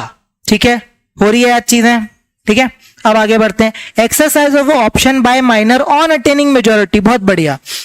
अब क्या हो रहा है पता है, अब वो एक्सरसाइज कर रहा है ऑप्शन, तो ऐसे केस में देखना, अगर वो पार्टनर बनने के लिए इलेक्ट करता है तो देखना क्या होगा, वो पर्सनली लायबल हो जाएगा दूसरे पार्टनर की तरह। एक ही कीवर्ड है, पर्सनली लायबल हो जाएगा सारी चीजों के लिए, और उसका शेयर जो है वो भी रिमेन सेम होगा जो एज अ माइनर, उसका मतलब उसका जो प्रॉपर्टी में शेयर था वो तो वही रहेगा, लेकिन अब उसकी लायबिलिटी क्या हो जाएगी, अनलिमिटेड हो जाएगी। ठीक है। उसके बाद अगर वो पार्टनर नहीं बनता तो ऑब्वियस सी बात है भाई, उसकी राइट एंड लायबिलिटी क्या होगी, माइनर जो है पब्लिक नोटिस तक ही लायबल रहेगा। उसके बाद क्या होगा, उसकी मतलब उसके बाद वो लायबल नहीं रहेगा क्योंकि वो पार्टनरशिप से हट गया, है ना। और अगर उसको जाने के पहले अगर उसकी प्रॉपर्टी में या प्रॉफिट में पूरा हिस्सा नहीं दिया जाता तो ऐसे केस में क्या हो जाएगा, वो क्यों कर सकता है, क्योंकि हमने क्या बोला था कि जब वो जाता है अपनी रिलेशनशिप को सीज कर देता है, उसके बाद वो अपने शेयर के लिए क्या कर सकता है, स्यू कर सकता है। ठीक है। अब अपन आते हैं पार्टनरशिप डीड पे। अब यहां से थोड़ी प्रोसीजरल चीजें अपनी चालू हो जाएगी। देखो प्रोसीजरल चीजों में क्या होगा, सबसे पहले पार्टनरशिप डीड। देखो डीड क्या होता है भाई, अग्रीमेंट होता है। चैट पे कोई देख नहीं रहा है क्या, रिप्लाई करो। ठीक है। पार्टनरशिप डीड में देखो क्या होगा, सबसे पहले राइटिंग में होगी, ठीक है, या फिर वो वर्बली भी हो सकती है, मतलब जरूरी नहीं राइटिंग में हो। कई बार क्या होता है, अग्रीमेंट जो है वो वर्बली भी बन सकता है, तो राइटिंग में या फिर वर्बली। क्यों, ताकि आप फ्यूचर डिस्प्यूट को अवॉइड कर सको। बहुत इंपॉर्टेंट है भाई, क्या बोला मैंने, फ्यूचर डिस्प्यूट को अवॉइड कर सको। ठीक है। उसमें सारी टर्म्स एंड कंडीशन लिखी हुई होगी, है ना। साथ ही साथ अगर मान लो पार्टनरशिप में कोई इमूवेबल प्रॉपर्टी हो तो ऐसे केस में फिर आपको पार्टनरशिप डॉक्यूमेंट्स को रिटर्न स्टाम्प या फिर रजिस्टर्ड करवाना पड़ता है। कितनी बढ़िया चीज है। क्या बोला मैंने, सिंपल। सबसे पहले क्या बोला, राइटिंग में होना चाहिए, वर्बली होना चाहिए। क्यों करते हैं, ताकि फ्यूचर डिस्प्यूट्स को अवॉइड कर सकें। ठीक है। फिर टर्म्स एंड कंडीशन लिखी हुई होंगी, और अगर इमूवेबल प्रॉपर्टी है तो ऐसे केस में पार्टनरशिप के जो डॉक्यूमेंट है उनको राइटिंग में होना चाहिए, स्टाम्प्ड होना चाहिए और रजिस्टर्ड होना चाहिए। ठीक है। आपको सोए सोए नहीं देखना है लेक्चर को, ऐसे समझ में ही नहीं आएगा कुछ, मेरे साथ साथ बोलना है। ठीक है। उसके बाद देखना पार्टनरशिप डीड में क्या आता है भाई, सिंपल है, नाम आएगा, नाम आएंगे सारे पार्टनर्स के, फिर नेचर आएगा, प्लेस आएगी, कब से पार्टनरशिप कमेंस करी, डेट आएगी, ड्यूरेशन आएगी, कैपिटल कंट्रीब्यूशन आएगा, ठीक है, किस किसने कितना कंट्रीब्यूट कर रखा है, पीएसआर आएगा, एडमिशन रिटायरमेंट के लिए मतलब उससे रिलेटेड जो भी उसके रूल्स है वो आएंगे, रेट ऑफ इंटरेस्ट आएगा, सेटलमेंट ऑफ अकाउंट के प्रोविजन आएंगे, सैलरी कितनी दोगे और एक्सपेल्शन कैसे करोगे। अब इतने सारे पॉइंट है ना, ये याद रखने में दिक्कत होती है, तो एक मजाक मजाक में चीज बता रहा हूं, सीरियसली मत ले लेना। मान लो किसी का भी एग्जांपल ले लेते हैं, मान लो मान लो कोई भी एक लड़की यहाँ पे वो लड़का देखने गई है, ठीक है, तो वो लड़के से क्या क्या क्वेश्चन पूछेगी देखना। सबसे पहले आपका नाम क्या है, आपके घर में लोगों के जो जो हैं आपके फैमिली मेंबर उनके क्या नाम है, तो नेम एंड नेम्स, दो चीज याद हो गई। फिर उसका नेचर देखेगी लड़के का, और देखेगी कि रहता कहाँ है, प्लेस क्या है उसकी, नेचर देखेगी और प्लेस देखेगी। उसके बाद डेट पर जाना है या ना जाना है वो डिस्कस करेगी, ठीक है। उसके बाद ड्यूरेशन देखेगी कि सगाई से लेकर के शादी तक की ड्यूरेशन कितनी रखेंगे। उसके बाद कैपिटल कंट्रीब्यूशन, पैसा कितना है लड़के के पास। उसके बाद प्रॉफिट, अगर बिजनेस करता है तो प्रॉफिट कितना कमाता है। फिर एडमिशन रिटायरमेंट, कितने अभी तक एडमिशन हो चुके हैं और कितने को रिटायर कर चुका है, सारी चीजें बतानी पड़ेगी। फिर इंटरेस्ट क्या क्या है उसका वो भी बताना पड़ेगा। साथ ही साथ सेटल हो पाएगी कि नहीं वो डिसाइड करना पड़ेगा उसके साथ। बिजनेस नहीं करता, जॉब करता है तो सैलरी कितनी कमाता है। और फिर एक्सपल्शन, कितने लोगों को उसने एक्सपल किया हुआ है, मतलब निकाला हुआ है, वो सब बताना पड़ेगा। मतलब एक पे ऐसा अपन याद कर सकते हैं, अब याद भी हो गया होगा, नेम और नेम्स, नेम एंड नेम्स। उसके बाद उसका नेचर देखेगी, कहाँ रहता है, प्लेस देखेगी, डेट का डिसाइड करेगी, ड्यूरेशन देखेगी, ठीक है। उसके बाद कैपिटल कंट्रीब्यूशन, पैसा कितना है। उसके बाद प्रॉफिट शेयरिंग रेशो, प्रॉफिट कितना कमाता है। फिर एडमिशन कितने हो गए, रिटायरमेंट कितने हो गए। उसके बाद इंटरेस्ट क्या क्या है उसके। उसके बाद सेटल हो पाएगी या नहीं हो पाएगी, सेटलमेंट। उसके बाद सैलरी कितनी कमाता है और एक्सपेल्शन। यही था। नाम में क्या था कि पार्टनरशिप का नाम क्या है। नेम्स मतलब पार्टनर्स के कितने नाम है। नेचर एंड प्लेस, पार्टनरशिप का नेचर क्या है और प्लेस कहां पे सिचुएटेड है। कमेंस कब से हुई थी पार्टनरशिप। ड्यूरेशन क्या है पार्टनरशिप की अगर फिक्स टर्म है तो। फिर कैपिटल कंट्रीब्यूशन कितना कितना किया हुआ है। पीएसआर क्या है। एडमिशन रिटायरमेंट का क्या प्रोसीजर है। रेट ऑफ इंटरेस्ट कितना मिलेगा। प्रोविजन क्या है, सेटलमेंट ऑफ अकाउंट कैसे कैसे होगा। सैलरी एंड कमीशन कितनी मिलेगी और एक्सपेल्शन कैसे कैसे होगा। याद हो गया, इस चीज से याद हो जाएगा। चलो दिल पे मत लेना, ठीक है। अब रिकॉन्स्टिट्यूशन पे आते हैं। रिकॉन्स्टिट्यूशन पे आते हैं, इतना करना पड़ेगा बेटा। तो थोड़ा देखो, रिकॉन्स्टिट्यूशन थोड़ा सा ही बचा है, देखो ज्यादा नहीं बचा। एक काम करो, सुनो, रिकॉन्स्टिट्यूशन पूरा पढ़ लेते हैं अपन, इसके बाद पक्का कल कर लेंगे, ठीक है। थोड़ा बहुत है ना एक्सटेंड कर लो, अपना शुरू में भी टाइम लगा था ना। चलो रिकॉन्स्टिट्यूशन डिसोल्यूशन पढ़ लेते हैं, बहुत सिंपल है। देखो मैं इतना बोरिंग पढ़ा रहा हूं क्या यार, एक्टिव रहना है थोड़ा, एक्टिव, ठीक है। अब देखो यहाँ क्या है, admission, retirement, expulsion, insolvency, death और ट्रांसफर ऑफ इंटरेस्ट। देखो कैसे कैसे हो सकता है। सबसे पहले एडमिशन, ठीक है। एडमिशन का क्या मतलब है कि एग्जिस्टिंग फर्म में अगर कोई पार्टनर एडमिट होना चाहता है तो ऐसे केस में आपको ये बात देखना है कि भाई वो लाइबल नहीं होगा उसके एडमिशन के पहले वाले एक्ट से। वो तो बार बार यही आ रहा है ना कि अगर एक पार्टनर एडमिट होता है तो उसके एडमिशन के पहले पहले वाले एक्ट के लिए वो लाइबल नहीं होगा। अगर वो स्पेसिफिकली अग्री कर जाता है तो वो पास्ट लाइबिलिटीज के लिए, अगर वो खुद ही बोलता है कि नहीं यार मैं तो मतलब दानवीर कर्ण बनना चाहता हूं, स्पेसिफिकली अग्री करता है, तो पास्ट लाइबिलिटीज के लिए क्या हो जाएगा, वो लाइबल हो जाएगा। फिर थर्ड पार्टी जो है वो उसको लाइबल ठहरा देगी, ठीक है। अगर there is no privity of contract between new partner and the creditor ना, अगर पार्टनर आया क्रेडिटर को उससे क्या मतलब है, इसीलिए थर्ड पार्टी जो है वो कुल मिला के लाइबल नहीं ठहरा सकती क्योंकि उनके बीच में प्रिविटी ऑफ कॉन्ट्रैक्ट नहीं है। फिर any act of the old partner can not be ratified. अब ओल्ड पार्टनर का जो एक्ट है वो दूसरा पार्टनर आकर के कैसे रेटिफाई करेगा, कर ही नहीं सकता, ठीक है। और उसके बाद माइनर अगर ऑप्ट करता है तो ऐसे केस में जब वो मेजोरिटी के बाद ऑप्ट करता है तो वो क्या हो जाएगा, लाइबल हो जाएगा। जब से वो एडमिशन हुआ था उसका बेनिफिट्स में भी याद रखना, एक माइनर जो है जब से वो एडमिट हुआ था उसके बाद से सारी चीजों के लिए लाइबल हो जाएगा जब से वो एडमिट हुआ था। तो एडमिशन में कितने पॉइंट आ गए, एग्जिस्टिंग फर्म में सारे पार्टनर की कंसेंट से वो होगा लाइबल नहीं होगा उसके पहले वाले काम के लिए, लेकिन स्पेसिफिकली अग्री कर देता है तो पास लाइबिलिटीज के लिए भी अग्री हो जाएगा। थर्ड पार्टी उसको लाइबल नहीं ठहरा सकती क्योंकि दोनों के बीच में प्रिविटी ऑफ कॉन्ट्रैक्ट नहीं है। जो भी एक्ट है ओल्ड पार्टनर के वो रेटिफाई नहीं कर सकता है, और माइनर अगर ऑप्ट करता है तो वो तब से ही लाइबल हो जाएगा जब से वो उसने पार्टनरशिप में बेनिफिट में एंटर किया था, खत्म। रिटायरमेंट में क्या था, जो अदर पार्टनर की कंसेंट से वो रिटायर हो सकता है, एक्सप्रेस अग्रीमेंट में लिखा हो, रिटर्न नोटिस देना पड़ेगा, और अगर एट विल है तो नोटिस दे करके निकले जा सकता है। फिर लाइबिलिटीज में भी सिंपल है ना भाई, डिस्चार्ज हो जाएगा before is retirement an agreement to the third party. मतलब इसका क्या मतलब है सुनना, इसमें ये लिखा है कि retiring partner may be discharge from the liability to any third party for act of the firm done before the retirement. मतलब उसके रिटायरमेंट के पहले पहले जो भी काम हुआ है ना, any agreement made with the such third party partners of reconstituted firm. इसका क्या मतलब है, रिकॉन्स्टिट्यूशन हुआ, अब जब तक मैं पार्टनरशिप में था तब तक को मैं लायबल हूं, एक बार पार्टनरशिप से हट गया उसके बाद मैं एक भी चीज के लिए लायबल नहीं हूं। Implied from the course of the dealing between the third party and the reconstituted firm after the knowledge of the retirement. अब देखना, थर्ड पार्टी को जब तक नॉलेज नहीं है, जब तक उसने पब्लिक नोटिस नहीं दिया, जब तक तो फिर भी लायबल हो जाएगा, वही पॉइंट लिखा हुआ है। अब retire partner along with the other partner liable हो जाएगा, मतलब एक रिटायर पार्टनर जो है वो लायबल हो जाएगा बाकी सारे पार्टनर के लिए। कब तक? जब तक पब्लिक नोटिस मैंने नहीं दिया है। मतलब ये सारे पॉइंट पता है, इसलिए जल्दी जल्दी इसलिए पढ़ा रहा हूं क्योंकि सारे ऑलरेडी अपन पढ़ चुके हैं, ये सारी चीजें अपन ऑलरेडी पहले पढ़ चुके हैं। और रिटायर पार्टनर जो है वो लायबल नहीं होगा। थर्ड पार्टी अगर कुछ भी डील करती है विदाउट द नॉलेज, मतलब थर्ड पार्टी को नॉलेज ही नहीं था कि वो पार्टनर है, तो अगर वो रिटायर भी हो जाता है तो थर्ड पार्टी के लिए क्या नुकसान है? तो अगर थर्ड पार्टी जानबूझ के अगर स्यू करेगी तो नहीं कर सकती क्योंकि थर्ड पार्टी को नॉलेज ही नहीं था कि वो पार्टनर है। उसके बाद एक्सपल्शन और भी सिंपल है। एक्सपल्शन पे भाई इतना याद रखना, जो अपन ने पहले डिस्कस किया था वो ही है। मेजॉरिटी से काम करेगा, गुड फेथ में काम करेगा, ठीक है, और पार्टनरशिप डीड में लिखा हुआ होना जरूरी है। मेजॉरिटी से काम करेगा, गुड फेथ में काम करेगा और पार्टनरशिप डीड में लिखा हुआ होना जरूरी है। फिर for any expulsion by the majority it is necessary कि पावर हो कॉन्ट्रैक्ट में लिखा हुआ और मेजोरिटी पार्टनर करे, गुड फेथ में करे, बस यही लिखा हुआ है कि गुड फेथ में करना जरूरी है, मेजोरिटी ऑफ द पार्टनर को करना जरूरी है, ठीक है। और हम ये कब करेंगे? गुड फेथ का मतलब क्या होता है?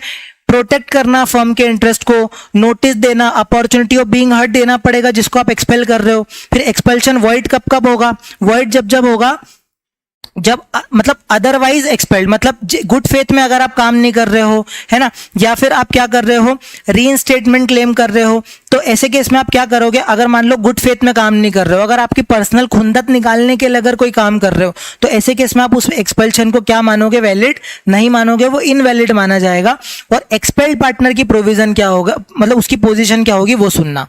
Regarding liability of the retired partner to third party by giving a public notice, है ना, apply to an expelled partner as well. इसका क्या मतलब है कि जैसा रिटायर्ड पार्टनर के लिए होता था ना, वैसा का वैसा ही एक्सपेल्ड पार्टनर के लिए भी चीजें होगी। मतलब जैसा रिटायर्ड पार्टनर की राइट्स एंड लायबिलिटीज थी, वैसी की वैसी पोजीशन किसकी होगी?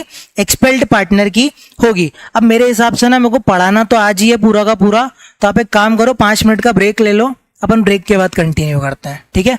15-20 मिनट और लगेंगे लेकिन पूरा कंप्लीट हो जाएगा, ठीक है, ओके।